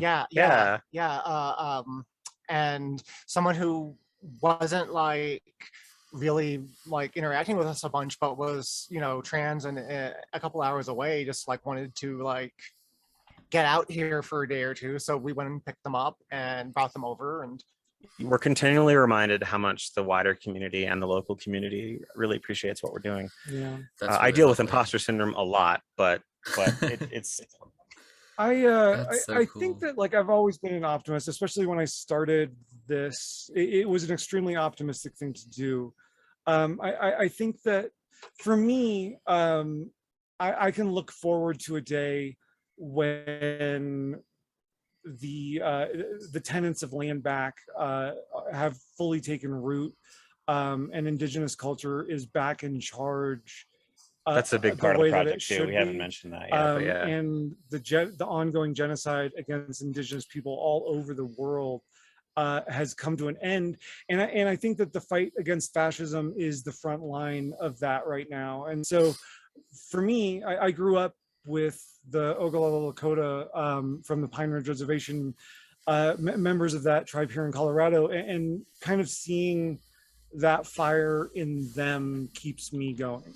It's pretty cool. I think that at the end of the day, returning this back, decolonizing this country is what keeps me going. I love that. That's really cool. Yeah, I think that is such an awesome. Yeah, well, it's a great cause. And if you can hold on to that, I think, that absolutely rules. So that. So you mentioned briefly just then that is part of your project, like sort of supporting Indigenous people in land back and stuff. Do you want to talk a bit more about that? Yeah, if I could say more about that, actually. So we have an ongoing mutual aid project with the Oglala Lakota from the Pine Ridge Reservation, South Dakota, right? In South Dakota. We take a trip down there generally once a month. we are accepting right now warm knit goods. If you hand knit, that's wonderful. Crochet is awesome. We also have a wish list up. You can go to our website, tenaciousunicornranch.com, click on the mutual aid link. It'll take you directly to the wish list. These are all things that people from the res have requested. So anything you do there helps a ton. There is a very real ongoing genocide among Indigenous people here in America, and it is absolutely every person's fault, and we all need to be doing something to fucking help. And so me personally, I grew up with members from the Oglala Lakota, and so that's where my effort goes. But reach out to people near you and just help. Like it is absolutely our duty as people living on stolen land to look at that, feel it, and do something. And that is a foundational principle of what we do up here. We look to Indigenous leadership, and we look towards Indigenous land practices and all of that in everything that we do. It is so vital right now, especially as the people are struggling incredibly much under capitalism, right? It all comes down to colonization and capitalism. So yeah, we also have firewood project going and things like that. So anything you can do to help. If you want to make it a little bit simpler, help us with the mutual aid projects we have going on. But yeah, that's I think foundational to any work that you do is including Indigenous representation and voices, voices as much as possible. Yeah, that's great, and that answers actually an audience question. So Valkyrie of the North, if you're listening right now, they've just answered your question there. So yeah, nice, great. Okay. And that was easy. Yeah, nice and easy. You've had your question answered very early. So but I just want to add something else that Valkyrie's asked there. To this, I guess we might as well talk about this now. You know, have you been going to Indigenous communities and actually sharing your knowledge and doing your first aid courses and stuff there? And yeah, so on several different levels, right? We are in the works of opening or helping open a Indigenous queer youth version of Tenacious Unicorn, which will be in conjunction with Land Back, that will just really kind of hand that property over as a safe haven for Indigenous queer youth, which is an issue right now. And then so we also include, we make available that training. It takes a while.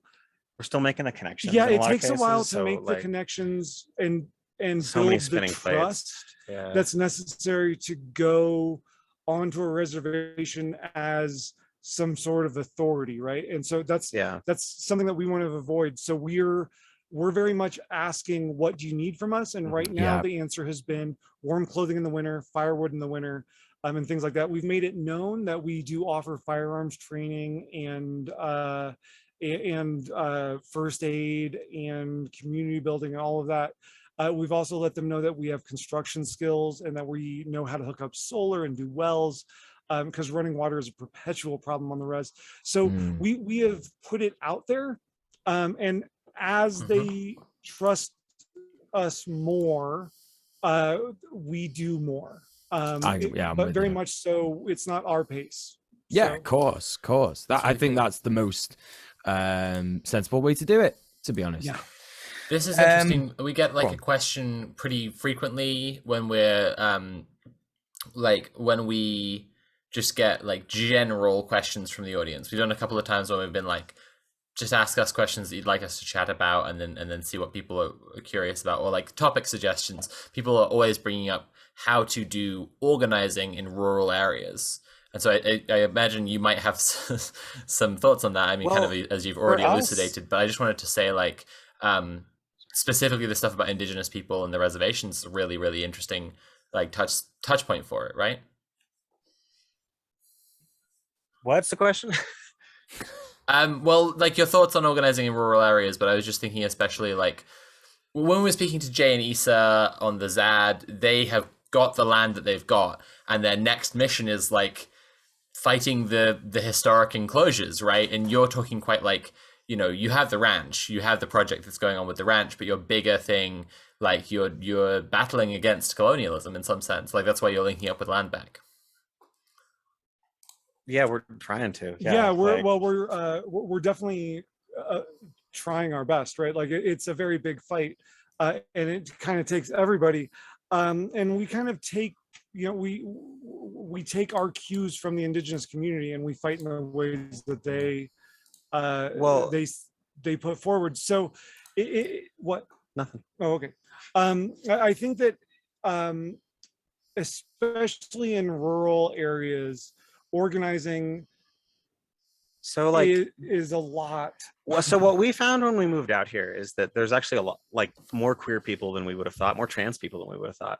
And I wish I had better advice than like what we did, which was we were just very, very open on social media and we didn't hide. And that's not really viable for everyone.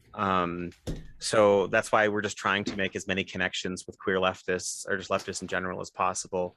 To just at least have a network of people we can point to, but locally we have had a lot of local queers come and find us. Yeah, like very local. I mean, arguably it wasn't really that viable notable for you because like you did get harassment. Yeah, no, I mean we scared them off, but the way that I've categorized it is we kind of practice tip of the spear logic, right? Like if we are extremely loud and we take the brunt of the impact, it opens up an umbrella of cover for everybody behind us, and that has been effective. But I think that when you are in areas that specifically want you to die, you need somebody that is going to take the brunt of that anger and somebody that can stand up to that to allow for the echelon in behind, right?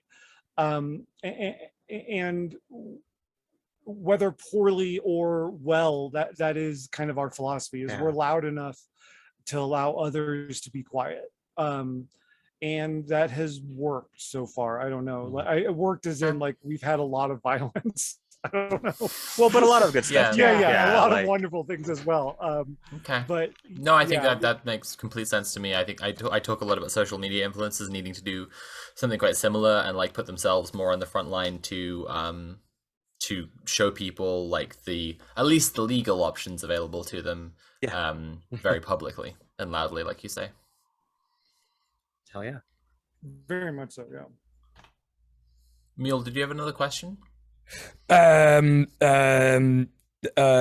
just been to the toilet, so I've forgotten what's happening at all. I think this is happening. This is happening right now. This is happening now, yeah. So I was no more questions. No, I've got no more questions. I probably will have more questions in a bit, but right now. Well, cool.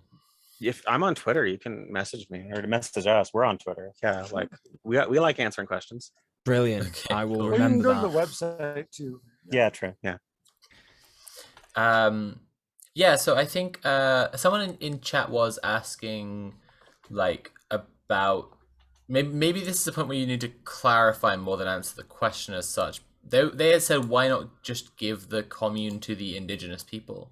But I think you kind of were talking about that essentially, right? Like that's the project that you're working on. Unless I misunderstood. We're working towards that. Well, yeah, there's details about the ownership of the ranch right now. Right. Well, I don't want to talk about that. No, I know, but well, whatever.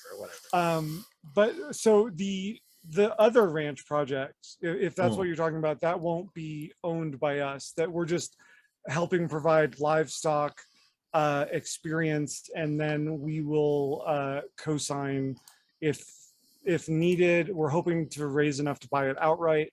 Cool. That'll be a land back donation as far as the Indigenous Youth Project goes, and that will be Indigenous owned and led. The land that we're on right now, why we don't just give it back to the Indigenous people right now, I think that what we're doing is important. I've talked with Indigenous folks quite a bit about it, and there seems to be an agreement, like, you know, what we're doing is important.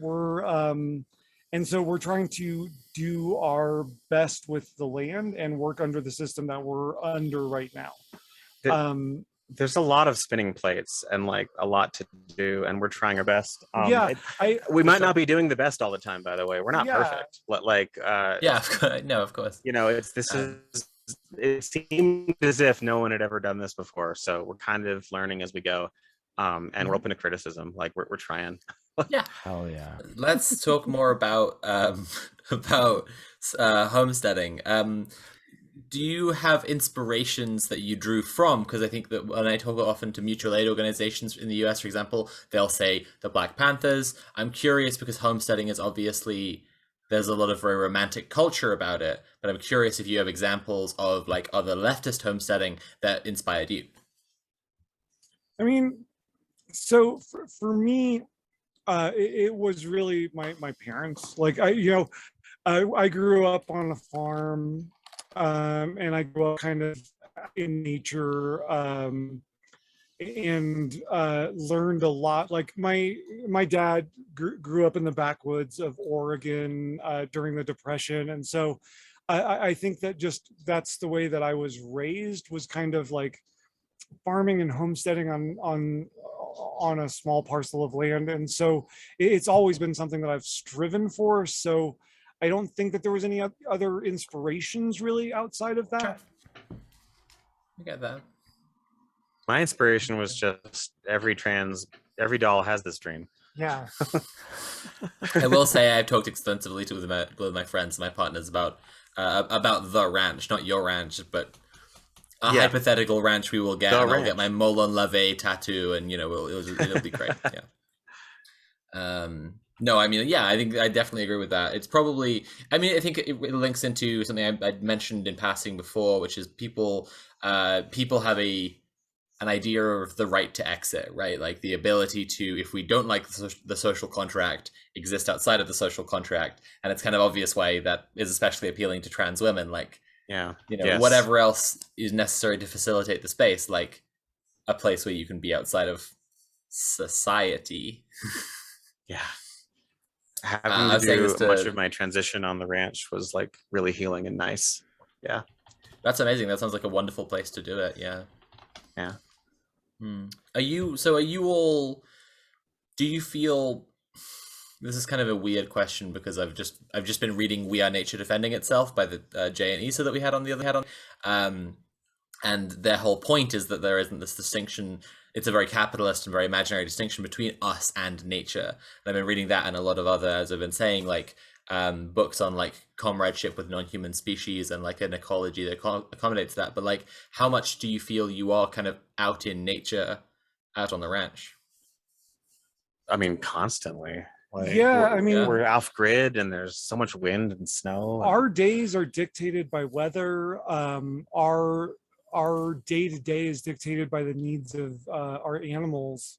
And we're at the foot of some gorgeous mountains that we spend. In fact, Jay's not here today because she wanted to go hiking and be in nature, which, like that's fantastic. Yeah, that's just part of it, I also love to hike. When it's a 15-minute drive to just beautiful mountains. And she's taken awesome pictures that'll probably be on the Patreon that we have. That will exclusively be on Okay. Patreon. Yeah. There you go. Just real sneaky, well nobody knows. Yeah. An excuse to support TUR on Patreon there. Yeah. That link is on our website, tenaciousunicornranch.com. It is. Don't you know? As well as Twitter at Tenacious Ranch. Anyway. Yeah. But no, I think that that connectedness to nature is a very large part of why it's so appealing. You know what I mean? Like not being dictated to through a corporate lens, your days not being shaped by really meaningless capitalist dribble, is a large part of the allure, I feel. Yeah, I mean, I was like in a, for those who aren't familiar with London, the tube map is divided into 6 zones, and I was in like zone 4 the other day for the first time in a while. I'm a very, very, very central London gal. And I was in like zone 4, and I was saying to my girlfriend, like, look around, there are no CCTV cameras. It's like the layers of capitalism that we like build up what we think is acceptable. Like, ever since I noticed that, I've been going around on like the London Underground and looking at like, where are there literally blind spots where you aren't under surveillance, because there are only these tiny little gaps and windows. It's like, it's very much not the norm to not be being watched constantly. It's very strange. Yeah. I remember it's a little freaky.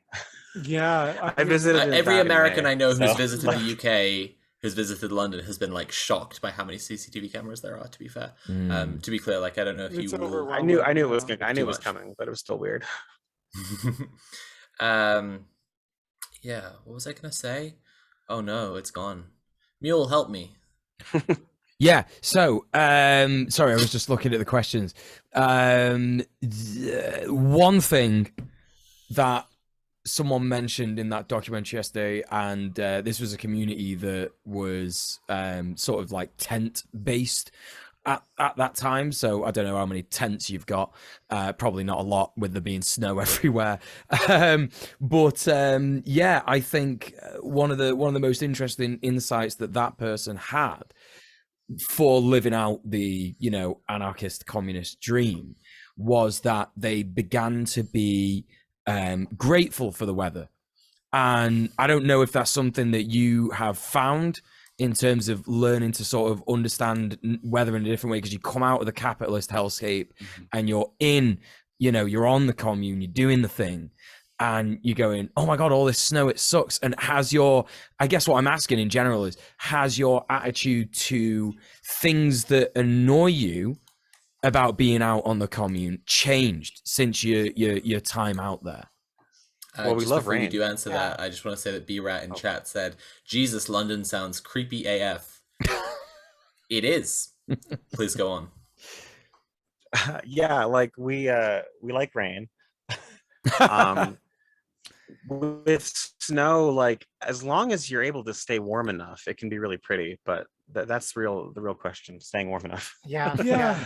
I mean, so for me, there is a element of struggle against the weather, right? Like there's sometimes I frame it in my mind, like the first year that we did this, me and Jen had to get out during a blizzard because the lean-to we built for the herd was so much snow had built up on the roof that the roof was starting to collapse. Yeah, about 2 feet of buildup. Yeah, and so 4 a.m. It was about 4 a.m. in the morning, and so you have to put on your cold weather gear.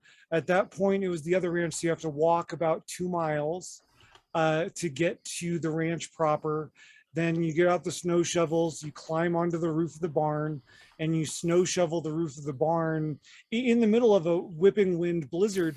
And it's hard to not kind of like be like, fuck you. Like, well, I think what I would say is like if we had the ideal situation, the ideal buildings, the ideal number of them, snow would matter less, right? You know what I mean?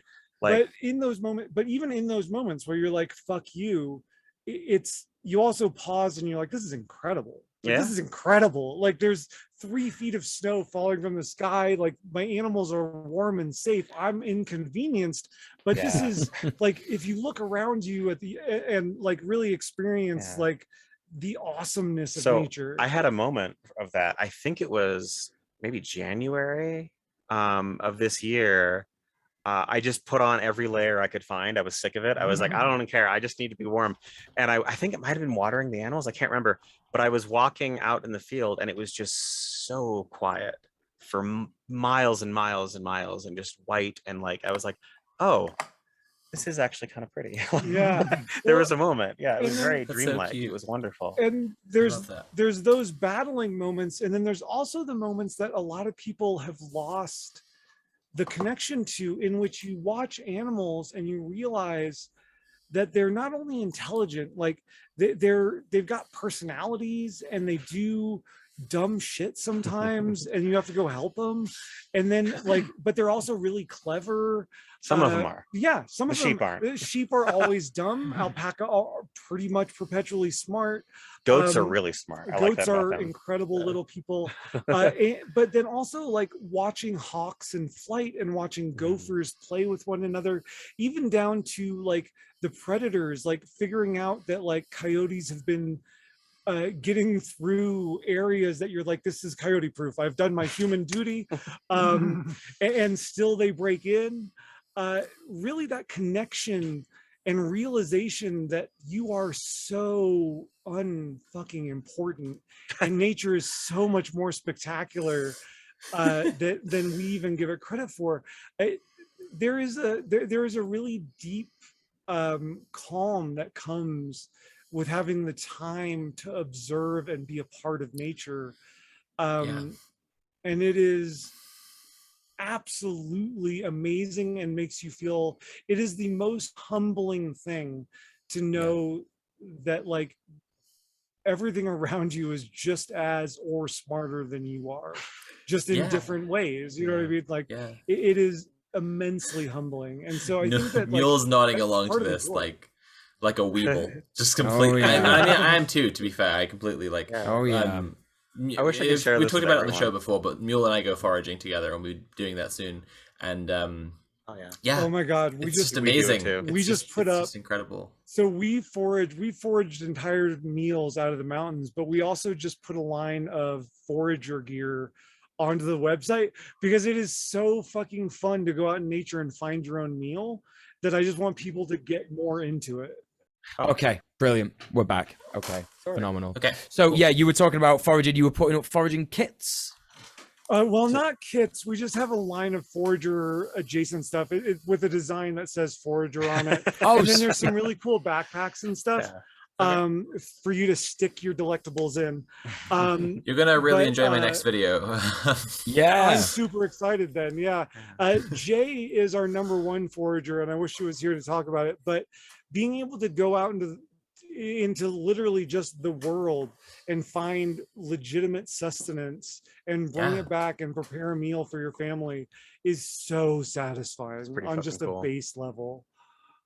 I'm so down. Like Sophie says, literally just, I love that because I think that that's something that we've really lost connection with so much. And I think that is actually part of the fundamental alienation that capitalism wants to impose on us, right? And I'm sure this is something that you're all familiar with, being leftists and sort of the concepts of that. And so to hear that you've had this massive reconnection with nature, and everybody who's done this, you know, Jane Issa said this as well. That's so just really inspiring and just really beautiful, and it just makes me want to literally just go and live on the ranch. No, I'm with you. Well, it reminds me of what you're. Can I just check in, Mule? You've not read Capital, have you? What, Das Kapital? Yeah, I read like the important bit. When he started going on about maths, I just put it down. So the first chapter. The first bit where he's like, CEOs are stealing money from you and the workers make more value than they should be able. About I just liked you saying about the alienation from nature, because I just like when you independently invent Marx. I have a working theory. If chat don't know about this, I have a working theory that Marx didn't actually say anything that isn't obvious to Donald Mule. And so that's what I'm testing. No, I know about the alienation theory. Now we know. Yeah, that's my real name. That's my actual. Yeah, that's his legal name. I actually just doxed him on stream. Birth name. That's right. No. I know about Marx's theory of alienation. Unfortunately, I didn't invent that on my own. Sad. But I'm sort of seeing it more and more and more, and in more and more fundamental ways. Yeah, absolutely. And the more you go out into nature, the more you feel that, just like you were saying. Exactly. Can I ask a question? Yes. Where do y'all forage? That sounds fun. So it's a place in the UK called Glossop. I don't want to say exactly where we do. No. In the north of England, there's a lot of hills, and so it's kind of perfect for I'm saying if foraging, I visit, can I forage with y'all? That'd be fun. Oh as hell. hell yeah! Oh, Are yes. you Oh, kidding? yes, Yeah, absolutely, yeah. 1,000%. I love taking people foraging. I love 100, yeah. Oh yeah, 1,000%. And I was about offer to say same like, here if y'all visit. Yeah. oh, Okay. I'll Oh be my on. God. Cool. I'll be down We're there. packing out the itinerary now with the guns and the hiking and the foraging. Yes. Yeah, Exactly. because Yeah. we have now that we're starting to come out of drought, we have the most incredible mushroom blooms. Like, Oh it is wow. Oh, shit. insane. Yeah. Yeah. we It gotta is a check that lot of out. fun during mushroom season up here. Like, it is a lot of fun. And then we also one of our friends, Katrina, who's a lifelong forager, she has offered to take us up in the mountains multiple times, and You need it's to do so that, much fun. Yeah, yeah. it's so much fun. Yeah. So if we came check to out visit, we'd have to. patreon.com/red_planet so you can fund Mule and I going around the world. That's right. To everyone's based commune and doing some Yeah, filming. giving and Red Planet money guns is and based foraging. and such. Yeah. Yes, exactly. Yeah, that's right. Oh, I love that so much. What time are we on? Yeah, because I'm just noticing that we've got a lot more questions than we normally have. Sure, So- yeah, people are I'm very keen enjoying on this. asking I don't questions know. this time. I think that we could still afford to go for a little bit more just chatting Okay. before we do the questions. All right. Even if a couple more come in. So Yeah. again, chat, we're not full. Like, if you ask a couple more questions, like, Yeah. it's fine. What Go were on, we talking so about? We're talking about foraging. foraging. Yeah. Yeah, I guess that was kind of because I'm not familiar with the climates in Colorado. So I guess when I was asking about like how in touch with nature you feel, I was kind of often my idea of a ranch will be very like dust bowl-y, but like obviously like that's a ranch could be anywhere there's enough space. I mean, so like it's a little dust bowl-y where the actual ranch is, but it's not that far of a drive to the mountains. So there's like a lot more stuff to forage out there. So like, yeah. That's really, Yeah, really so cool. we're in a valley. We're technically in the high desert. So we do get sandstorms, and we do, like, the ranch proper doesn't have any trees. So it does get very windy, and we do get very dusty. But on either side of us are two mountain ranges just chock full of all the wonderful things and nummy things that come with mountain life. Incredible. But it's the mushrooms this year really impressed me. But we have because we're in high altitude, the pine trees, pine nuts are very edible, and they make wonderful things. So you can just harvest pines forever. There's some pine cones that you can store in I love water pine nuts. My potty trick Christmas recipe is feta and spinach and pine nut pie. Oh my God, I love pine nuts and everything. That sounds good. Yeah, and they're just literally falling from the trees. Like, it is absolutely incredible. And then the mushroom, we have Free morels stuff up just here. grows. It's amazing. Yeah. It just fucking grows. Yeah. Jay's found chanterelle mushrooms up in the mountains before. Yeah. That's just food on the ground. Yeah. Yeah. It's like one of the most fun things is like when you actually go out and forage and you get to like do your collection and stuff. But then there's those moments when you're out in the middle of literally nowhere where you just kind of like sit back to a tree and like take in how much is happening around you. It's like, not only is there like food just right on the ground just waiting for you to go find it, there's also like all these lives going on around you, bugs and animals, and under your feet there's a mycelium layer that's connected for 100 miles, and it's you're gonna quite like my next video, just like quite a bit. I'm in. I can't wait. You'll help me film the ending of it, so Oh, cool.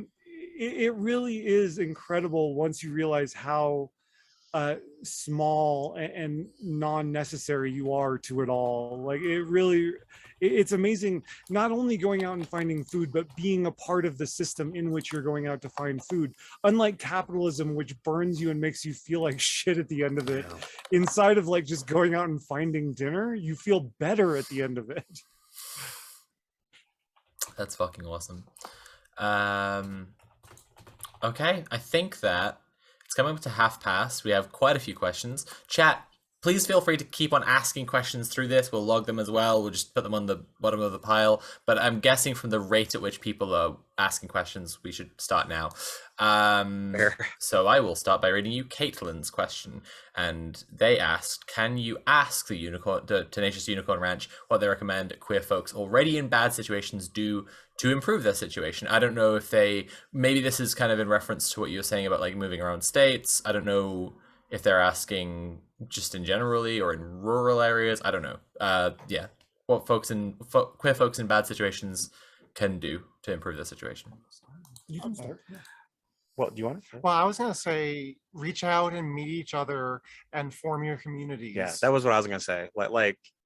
Like find other queer people locally and just at least know them. Have a number you can call. You know, it might not seem like we're connected, but like we're more connected than we might realize.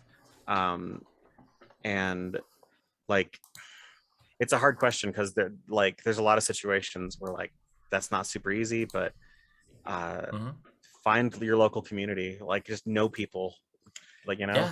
Yeah. I mean that's pretty much all I'd say. Yeah, I mean, it's one of those tough things where if you're already in crisis, it's hard to reach out. Because it's very recoiling to have somebody come to you in crisis. But I feel that in the queer community, especially now, people are very versed in helping with crisis. And the basis is always build community around yourself. And it does take effort and it does take spoons. But at the end of the day, that really, really is the answer. Build community around where you are. Or find the community that's there. Or find the community that is already. Because often there is, like you were saying, you moved out and you found out there were way more trans people than you expected in rural Colorado. Although in that case, like we sort of ended up being a nexus point. Like I don't know that they were necessarily. Of course, I mean we'll give a place to go. Yeah. Porcelain Giant asked, build it or join. Yeah. Porcelain Giant asked, vegans welcome. Yeah, like I guess this is totally a point of contention because like you are farming, like you do keep animals for like for selling their products. Yeah. Did you want to respond? I mean, yeah, we're not like anti-vegan. I know how to make vegan dishes that are quite tasty. We've had several vegan people stay at the ranch, and we cater to that in our cooking. So confession, right? Like my mom's Armenian and my dad's Irish, so there was no way that I was going to be raised vegan. I deeply enjoy both of the glorious people's republics. Please go on. But inside of that, like there are a lot of food choices that we make that would be considered vegan, and we serve those meals quite regularly. We're not meat centric, and we don't have a very large meat herd, but those aren't dissimilar viewpoints or whatever. We're not offended by vegans. Like that's not like Cool. You're more than welcome. Come on, visit. Almost Elise says, how does paying taxes and stuff work while on the ranch? Do residents still need to if they don't have an income? If you don't have an income, you don't have to pay taxes. So if you don't register as having an income and the ranch theoretically just went ahead and handled that as income for the ranch, then you would be off the hook for paying taxes. Because it's complicated. It is very complicated. Like that's really watered down and skipping important steps and whatnot. But I don't want to give you the boring details and all of the math involved in we are a co-op, so if people want to claim an income, we can provide that, because there are situations in which moving forward in life you need an established income for X amount of time or whatever. So we do provide that. We can also just absorb that, and then you aren't making anything, you're just volunteering. There's several ways to go about that, and it's all very boring and complex. That's what I've been doing all week, so I could talk about it. Fair enough. I think that's a pretty... I will ask the next question instead. Lorelei Lime has asked, in terms of trans folk coming to the ranch, do you also help them getting healthcare, HRT, etc.? And if so, how? Yeah. Yeah, as best we can. Yeah, we definitely can walk people through getting state assistance. One great thing about Colorado is it's by law, all health insurance has to provide like every kind of trans care. Now they've been rolling it out slowly, so they're not there yet. But so even if you're on like Medicaid, like you can get trans care. And like, the local doctor is really trans affirming, has a trans family member. And wow. they take well, one of the local doctors. Colorado, yeah, The one that we go to. Yeah. That fucking matters, yeah. And that place takes Colorado Health first and gets their medicine delivered in from one of the bigger cities. And it's always been super easy to help people, like once they do the legwork of filling out all the forms, getting them healthcare and their own HRT and whatnot. And if people don't want to be on radar like that, we do provide assistance for people to pursue their own DIY ends as well. So yeah, yes to every part of that. We help out in every way we can. Certainly nobody who needs affirming care up here doesn't get it. Like we go really far out of our way to make sure people will have their meds, because it is so critical. Of course, yeah. Yeah, I think you've answered fair question. So do you want to read Base Junkie's question, Mule? I do. Base Junkie says, yeah. Do you think the owners would try to overvalue the ranch if you go to buy it? Then you'd have the overvaluation itself and the inflated property tax assessment. No, that's really just talking about the physical property itself. That's the only what you're actually asking about, if you're not aware, if you're asking about it. And there's no like ownership issue over the actual ranch itself. Okay. Yeah. No, everything goes into a trust. Yeah, it's just setting that up is complicated. It's a big can of worms that's not worth going into. But like, if you own actual property inside of a collective, the best way to protect yourself is to hold it in trust and then name the members of the collective as trustees on that trust. Therefore, everybody has a say in what's done with everything. That's smart. Yeah, at the beginning of this, we didn't have that knowledge, and unsorting that and repackaging it has been a long express ride through capitalistic hell. But we are figuring it out, and the trusts are the answer for that. Yeah. So I mean, we're talking a lot about the logistics of actually doing something in this conversation, right? So I guess a question I'd like to interject before the chat questions is just like, do you advise other people like go start a ranch, like as a broader thing? Yeah. Yeah, we do. I have a lot of people reach out. My time, unfortunately, is not always unlimited. But if you do want to start or just learn how to start, like you don't need to like have plans for this year. Sorry, folks, we got the buzz again. Okay. Oh no. What do we do?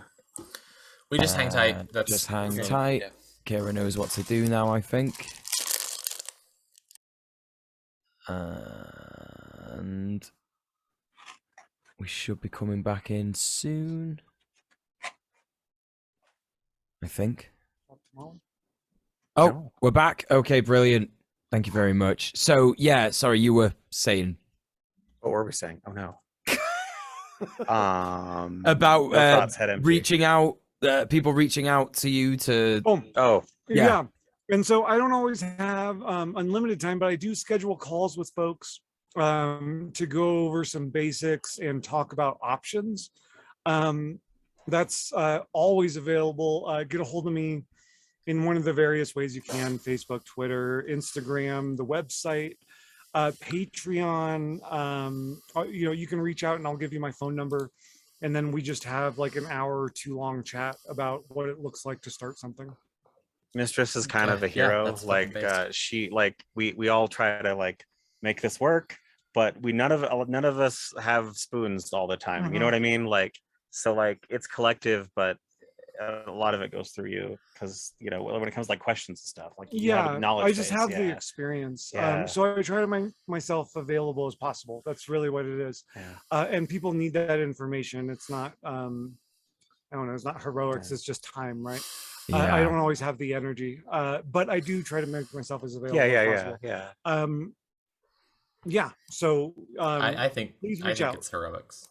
Yeah, it's inspirational as fuck, for sure. As an activist with ADHD, 100%. Like, well impressed. Making time for everyone else it's fantastic. Right, I will ask the next question from chat. So I'm super stoned.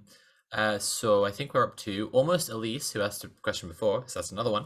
I know this is a project that's continuous, but is there something akin to an end goal for TUR? So as far as an end goal would go, it would be like looking at the end of my life, right? And so my end goal inside of an individual project, right? My end goal is that we see a Tenacious Unicorn adjacent ranch in all 50 states that have networked together and created something sustainable with each other. Ranches feeding ranches what they need, kind of creating our own little anarchistic network that provides a lifeline for everybody, with options on how to get out of the US. If we can get to that point, then I feel that I've done my part, and I will then step back and probably die. I don't know. No, you'll live forever. It's fine. I would just add to that, stopping capitalism, but like we won't do that alone. Like just the networks will, allow us for that. Yeah. I think that's a great answer.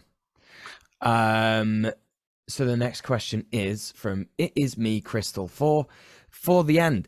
How does one go about getting the starting capital for something like this, assuming you live in a capitalist country? Yeah, I mean, it's really hard. So I had purchased a property, a duplex with my sister. And so I sold, a while back, so to get us the capital to launch, I sold my portion of that, which gave us not remotely enough. Like we rented our first ranch. We still had to, I still had a job for some of it, with the Forest Service, and everybody contributed something. You had a retail job first. I had a retail job as well at Target. Yeah, you just kind of do everything you can, right? Like there is no set map, and everything's getting more fucked as capitalism kind of eats itself. So if you can find someone with capital, absolutely do it. But if you can't, again, just back to forming communities. Yeah, a lot of the time, these projects are going to be, to borrow a phrase from Kitten, you're going to be laying track in front of a moving train. Oh yeah. For most, we're on the train laying track. Yeah. For most of the first 5 to 7 years, that is just going to be. It takes it out of you. You know what I mean? Like I looked a lot younger before I started. So did I. Jesus. Everyone's like, "Oh, you're 35." I'm like, but I looked. Never mind. Yeah. I used to look 21. Oh, you all look amazing as far as I'm concerned. Thank you. Okay, so what have we got next? Just Johnny says, I suppose another question is the goal to completely remove the commune from society's infrastructure, and then if so, what measures are you taking in case of extreme weather or other inclement conditions? And I guess this links into the previous question about the the end goal and stuff like that. But I guess that's a good question to sort of add in there. Like, what measures are you taking in case of extreme weather? Is that even something that that's crossed your mind? Oh, I mean, like on a climate change scale. Yeah, I imagine that's what he's asking. Just the ramping up to climate change. It's constantly on our mind, and it affects everything we do. So the way to prevent being at the mercy of nature like that, because as a really easy example, if we are in a high desert with a valley below us, so we can't raise enough grass to feed our animals completely. So we have to import grass from lower in the valley to our ranch. If the valley had a bad year and stopped producing hay or whatever, we would then have to go outside of the valley and pay exorbitant fees to haul in probably overpriced grass.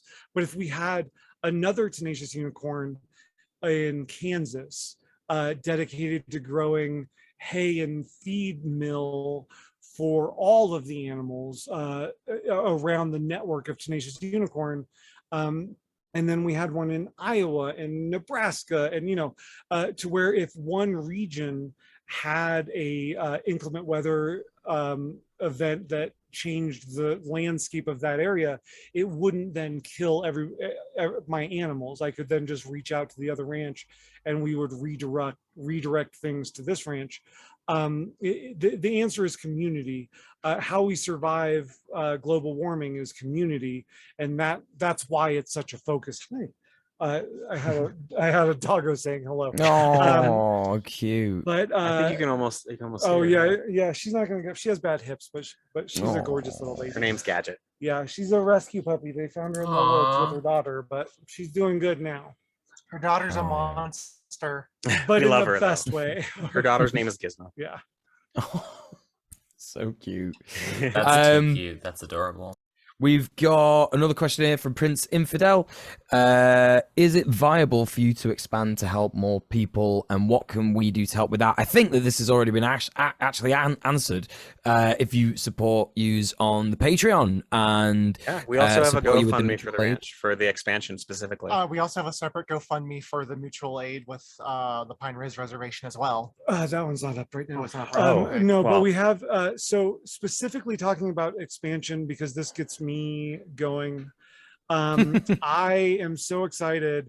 So next year we will be moving onto my family farm. We'll be able to take that over. My parents are long past when they can't take care of it, so we will be renting that from my parents, and we're going to be much more centrally located, closer to a lot more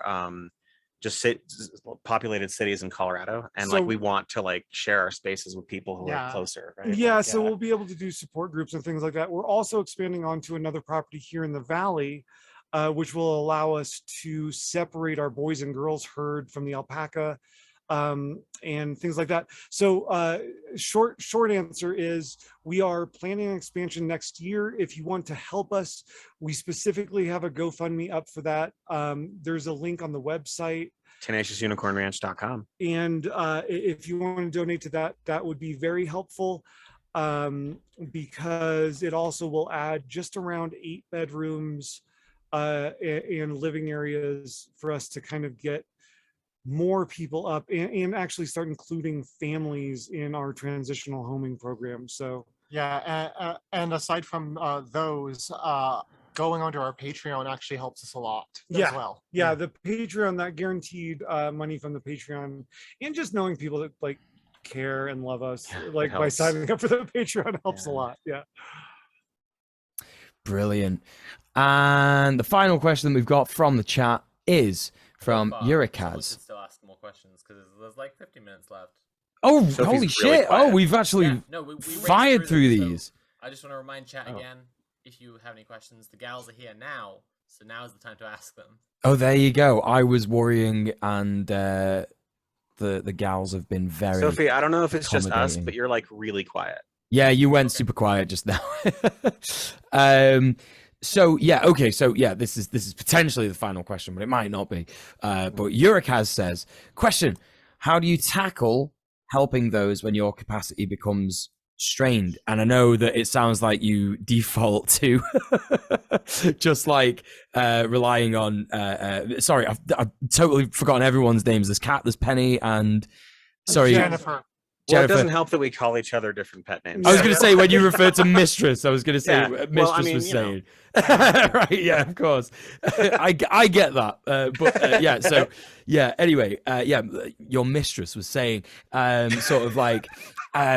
you know, you would rely on your mistress, basically, is what I'm saying. We can all relate to this. Yeah, this is it. Whomst among us?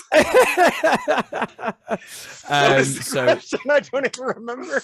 Yeah, What so do the, we do when we're over capacity and we still need to help people? So that's that is not a funny question. That is Yeah. the most harrowing question that I get asked, because I do run all of our social media accounts and our emails, and so when we are over capacity, which is the case more often than not, sadly, it comes down to me pointing people to other resources that I know of, yeah, and then signposting, also like, saying no time and time again. We get requests.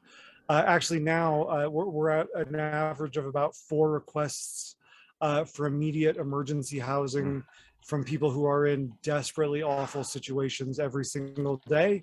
And I will not cry. And I have to say no. And I have to say no. And what it is we can't always help everybody, but we can help those that are. We're trying to grow. Yeah, we're doing our best to expand. We can't help everybody, and it is the most harrowing part of this, saying no to people who absolutely deserve everything we're offering, right? So I mean, I guess the answer is we point people to other resources that we know about, and we do as much legwork as possible to find people alternatives. But at the end of the day, we have to turn people away. And it is the most horrible part of this, is turning people away, not because they don't deserve help, but because we can't help them. Yeah, Is it that cool sounds to mention awful. that we tried the model where we took on anyone who was willing to in the confined spaces, I mean, and it was rough. It doesn't work, like, because you're not helping somebody when you cram 3 people deep into a trailer built for 2 people, or no, like, you're not helping anybody by cramming people into. We did try that for a while, and we told people, like, this is what we have, you know, so they knew that what they were getting into, but I don't think they fully knew, because how can you know what this is like, right? And so we don't want to give space we don't have to people, which sucks, and that's why we want to grow. But we get yeah, that's why we are like hard line about it, is because it doesn't work when you're over capacity. And so it is all like, I can't quantify the need in the queer community with words. 4 individual people asking for help a day is an unbelievable amount of need. It is an unbelievable amount of need. And so we can't grow fast enough. We can't move this project forward fast enough. And it's like being in a triage center every day. So I keep having to remind myself that it's always going to feel like we're not doing enough.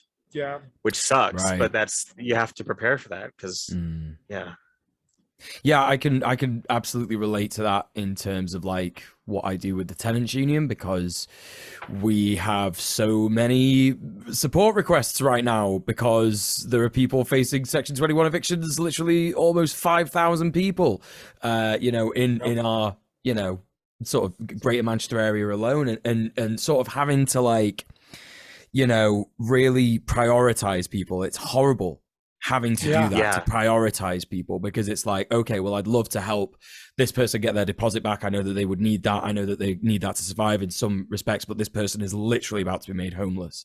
And it sucks, but that's kind of, I guess, it's what capitalism does to us. It sorts us. Yeah. Well, capitalism, and now we're faced with this conundrum of the state violence forcing people not out of a horrible situation that they were barely making rent, or, you know, like, now it's just straight state violence, with states saying, hey, but you're not human anymore. You don't have any basic rights. You don't have access to healthcare. And if you try to get healthcare, we will definitely lower. What did you do, baby? It just came crashing into the room. Zoomies. Zoomies, through no fault of their own, entire families are being debased at the threat of at the end of a gun, right? Like, at the end of the state gun, of, we're going to throw you in jail and steal your children. And having to say no to people in that situation is what spurred this growth that we're doing now. I can only say no so many times before I roll the dice on expansion. And that's happened over and over again in these last 4 years. That sort of highlights the need for the expansion of the ranch, and you know, the need not just for that, but also for you copying our statement, which is please copy us. You know, and I think it's good that there have been so many questions about sort of like, well, how do we start this? And it's really inspirational just listening to all of your answers. It's quite literally one of the hardest things I imagine to do, as you've already said. So sparing any last questions from the chat, I don't think there are any more. There's 2 things remaining. The first is homework. Do you have any kind of homework for the chat? Our chat are obviously a bunch of little nerds. They want to be shoved in lockers. They want to be given swirlies. They want to know actionable next steps that they can like take out and do in the world. So did you think of any? So I was thinking about this because I heard you give people homework. I gave her the homework of watching an episode. And she liked it. Did she do it? No, I enjoyed it very much. So I was ready for this. I think that a really good bit of homework, it's a two-stage bit of homework, right? Go out into nature and be a part of it give yourself 2 to 3 hours in a standable environment that is nature adjacent and be a part of it for a little while, and then come back, and no big huge things, right? But live your life a little bit more free. I think that's excellent. I love that. Everybody knew I was going to love that. Sophie knew I was going to love that. Yeah, absolutely. I'm loving that. That's great. That's a fantastic homework. I'm very into that. Great. Yes. Cool. Thank you for saying that. That's fantastic. I'm going to do that anyway. As I said, I'm going to see Mule. We're going to do that in a couple of days. We're going to do the hell out of that. We're going to stand and face the wind on the edge of the hill. A+ already then. Yeah, it's going to be good. Yeah, and the other thing I was going to ask about was if you wanted to, before you kind of just plug anything that you want people to check out for your stuff, is there anything else that you want to plug that's like organizations you're aware of, people that you think are cool, want to shout out or anything? First and foremost, Land Back is an actual Indigenous run organization. They have a website. You can give them money directly and they will purchase land and make it better. So definitely get on board with that. There's a fantastic silk screening company in South Dakota named Hasapa that is indigenously owned. And we print our t-shirts through them. Holy shit, those rule. Dope. Yeah. I gotta get also one of those. Also a queer That's artist amazing. made this. I wish I could remember their name, but I don't remember offhand. But we say it on the Twitter and the website. It's on the website. Those are lovely. I'm literally gonna get one after the show. Yeah. Great. Yeah, they're really worth it. They're amazing. And so Hisapa Enterprises, if you need things printed, they do mail stuff out. So definitely check them out and run your printing jobs through them because they're amazing. There's also, Off Color Decal is an amazing company that has some really cool products. You should definitely go check them out. They are Capitalism is trash. Little koozie. I don't know if you can see a can cozy. Yeah. They also have love lighters, and they do all of our stickers. In fact, the Zippos that we have on the website. I don't have a Zippo on. I know, but we did get some Zippos. I love that. Yeah. We did get some Zippos made or printed through them, and they're amazing.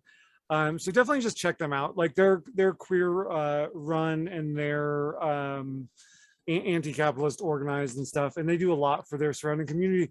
But most importantly right now, I need to mention that there are several verified charities going on and mutual aid projects specifically going on for the victims of Club Q.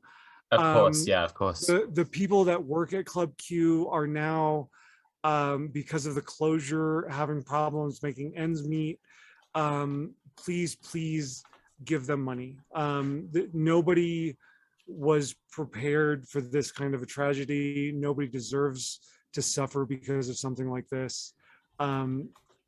Open your wallets, pay for them to exist, because holy shit, like, yeah, it rocked an entire community that was already on its heels. So anything you can do to help them is a big win. Yeah, especially as fascists everywhere are celebrating it. It's exactly as the rhetoric gets more and more heinous and killing us becomes more and more mainstream accepted. This genocide is only going to ramp up, and we need to be ready. And what that means is as a community, we take care of us, and those folks need you right now. Is there a specific one? Because I just quickly Googled this, and there's like a lot of different fundraisers associated with the Club Q. There's 3. So I know that individual bartenders have started their own GoFundMes. I don't offhand have a specific one to mention, because there are so many that you should be giving to. Might they have been retweeted on the ranch or not? I don't know. Okay. Because I retweeted a list. Oh yes. Okay. So our Twitter is at Tenacious Ranch. That's also can be found on the website. Yeah, but yeah. And anything that I retweet on that account is going to be verified, and the money's actually going to somebody who needs it. So do our homework. You can check out those links. And I'm sure there's other very smart people verifying these as well. Like we're not the authority. No. So this ties into what I was saying in the news segment about how we need about anti-fascist groups showing up for people. I think the broader shout out I'd like to add on is like cis people. Yeah. Help us. Oh my God. They're killing you guys. When I say cis people, you're killing us. Stop it. Stop. Yeah. Yeah. And if you're cis, stop other cis people killing us. Yeah. Now. Stop it now. Yeah. You could quit anytime. We're all good with that. Exactly. Do you want to plug our personal Twitter? Oh yeah, I suppose we could plug. So go. Well, so there's the ranch Twitter, which we said, Tenacious Ranch. Twitter is going up in flames. I wish there was a better alternative, but we're still working on expanding out. Yeah, we're on Mastodon. Yeah, we have that on the. What's your Mastodon? Mastodon is so fucking confusing. The link is absolutely on. The link is on Ranch. Our website. Okay. So just give your personal. I'll run down. Sure, my personal Twitter is @transsalamander with 2 S's. Right now, I am being forcibly locked by Twitter, but I am a dirty trans, all one word. I love that ad. And I'm Steampunk Penny on. I'm Steampunk Penny on all platforms. Oh, I'm also Trans Salamander on all platforms. And then the ranch, like we said, has a Patreon. We actually have a blog started on the website, so if you want to keep up with us and avoid the burning wreckage of Twitter, you can do so at the website. And then I would also like to plug, just real quick, sorry for taking a bunch of time. It's okay. We actually, right before Club Q happened, we launched Unicorn Battalion, which is a formalization of our training program. So if you want to get like updates about like good first aid practice and gear and firearm safety stuff, check out Unicorn Battalion. Unicorn Battalion also has a Patreon. If you want to support us, it's Unicorn Battalion on Patreon. The Unicorn Battalion wing of the Tenacious Unicorn Ranch does the unicorn, it's Unicorn BNA A2, so Unicorn Battalion Alpha 2 on BNA Twitter. But if you want to support training and arming trans people, and arming trans people not only with firearms but with the knowledge and first aid safety courses, it is always helpful to join our Patreon or throw some cash our way. That's all the plugs I have. I think that's Go to the it, yeah. website. Yeah. Everything's on the website. Tenacious Unicorn Ranch. Join the Patreon. I update it up to 4 times a day, depending on how much you're like putting into the ranch. And we have Pictures a and baby. videos. We have a baby goat right now, and He's so so cute. Rhiannon pictures abound. Yeah. That rocks. That's Fantastic. so many links, and I hope I've got all of them, or at least most of them. Sorry, Yeah, I I was think just we got spitting out most of it. there. Yeah. Well, don't worry. We can't thank see you the for all chat the really, plugs. so for all we know, Okay. you did perfect. It's fine. Yes. Thank you. Yeah, thank you so much for all the plugs. And everyone check out your website and the Patreon, especially, I think. But it sounds like you've got a bunch of cool stuff in the shop as well. Thank you so much for joining us, ladies. It's been Thank you a for treat. having us. Yeah, thank you for having Oh my us. gosh, I've been a Um, fan since the first episode, so this is kind of Well, surreal. thank you so Again, much. that's something that we should really say to everybody listening. As Yeah. we promised, if you're someone who watches the show and you do something based, this could be you. Here they are on the show. See? Literally. Here Fans they of the all show are. on the the show. We dream. promised. We promised it. So Um, there you go. Yeah. But thank you so much. It has been an absolute pleasure. And yeah, all the best to you in solidarity. Yeah. Thank you. Thank you so much. Good night. Same to you. Thank you for Yeah. having us. We appreciate you. Those are Yeah. wonderful. That was wonderful. Yeah. Wicked. Thank you so much. See you later, everyone. Okay. Bye. Do we Bye. Well, Well, that was yeah. Tenacious Unicorn Ranch. My question, I suppose, is Tenacious Donald Mule. The doctor Nice is in segue. the house, Dr. Jocta Mule, and I want to Um, know where we find him online. It's me, it's DJ Mule. You could get me. It's all in the chat. If you're not in the chat, if you're listening on the podcast, it's DJ Mule, DJ MUEL, all one word on pretty much every platform except for Twitter. But that one doesn't really matter anymore, does it? Because as the ladies rightfully said, it's fucked. But other than that, my gorgeous, beautiful, incandescent, eloquent friend, Sophie from Mars. Where can I find He said her? that in this. He said that in the speech. He couldn't stop showering praise on me. I It did. was very sweet. I did. I was. Thank you, Mule. Well, all right. Peanut. It's all right. Anytime. I've been too flattered and I can't remember. I've You've got flattery flatter all down you. Yeah. That sounds really dirty. Anyway, I'm distracted by a thing that happened earlier. Where can we find you? Where can you find me? I'm Sophie from Mars on all of the stuff, all the platforms. The most important one is patreon.com/Sophie from Mars.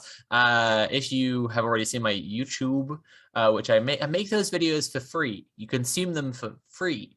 If you like them, maybe pay for them. So go to patreon.com/Sophie from Mars, all one word, and you can see my videos early. My next one's going to be about climate doomerism and how it links into a historical analysis of revolutions. So I think it's going to be a good fucking video. And it's also a bunch of mushrooms and stuff like we've been saying about. So if you want to see that early, go to patreon.com/Sophie from Mars. I will be posting some updates as I go along in the editing stuff together and showing what I've got as well. So that'll be fun. But of course, there is still Kira Chats. And her mysterious, enigmatic, intriguing socials links. Yes. That's right. Many of which cannot be mentioned here on Twitch because it's against Twitch's terms of service. So make But sure you you should check check out them my out. socials. You should check them out. Yeah. It's all in there. Just give it a click. Or you can look down in the panels below. You can unlock that lock. You just gotta click it. Oh my god. So Isn't that how so about tempting?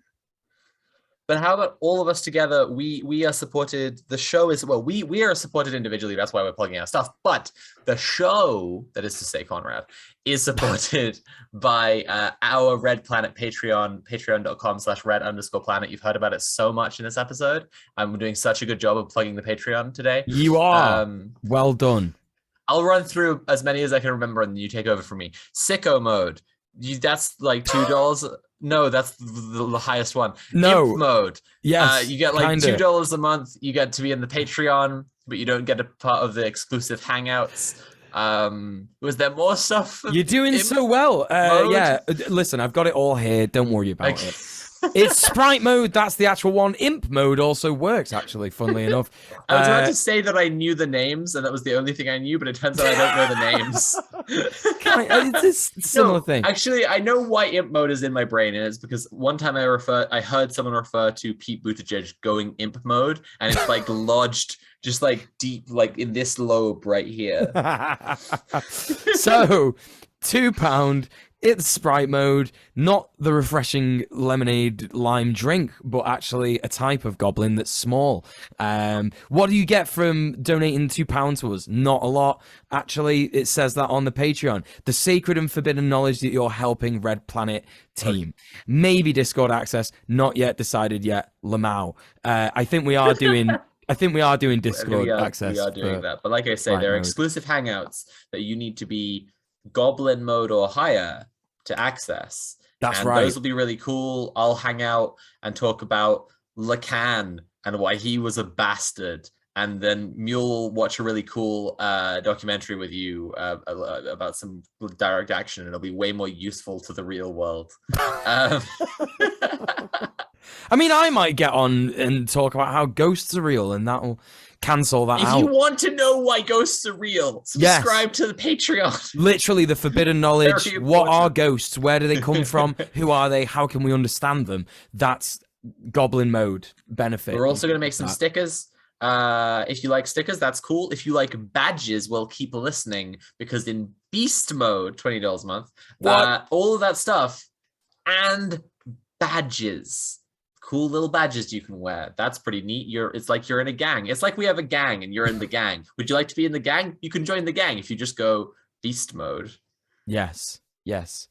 And the final one, we're back. I think we left briefly, but we're back. Okay, cool. Final one is Sicko mode. It's just everything else that we already said, only I would also, or Mule, or Tim, or Kira would also be saying your name right now, provided it's not deeply offensive. So, for example, we would say, I'm trying to demonstrate the limit here, we would say, thank you very much to Sicko, Cumlord69, for supporting the show in the highest tier. Yes. And right now, but no one is a sicko. No one's a sicko. What's up with that? What's up with that? It would be great if we had sickos, wouldn't it? I want sickos so badly. Come on.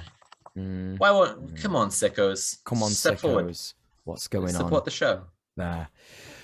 But yeah, that is the end of Red Planet. As forever, it's done. No, I'm joking. I'm sure we've got exciting stuff coming up. Yeah, we've got loads of exciting stuff coming up. It's not the end. But that is the end of Red Planet episode 39. Thank you so much, everybody, for being here chat-wise.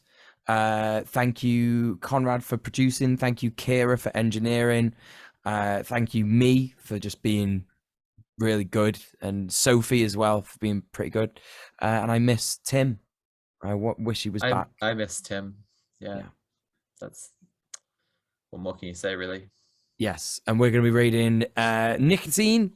If you're with us on Twitch, if you're with us in any other form of listening, whatever, YouTube, goodbye. Please subscribe. Give us money. Literally give us money. Bye.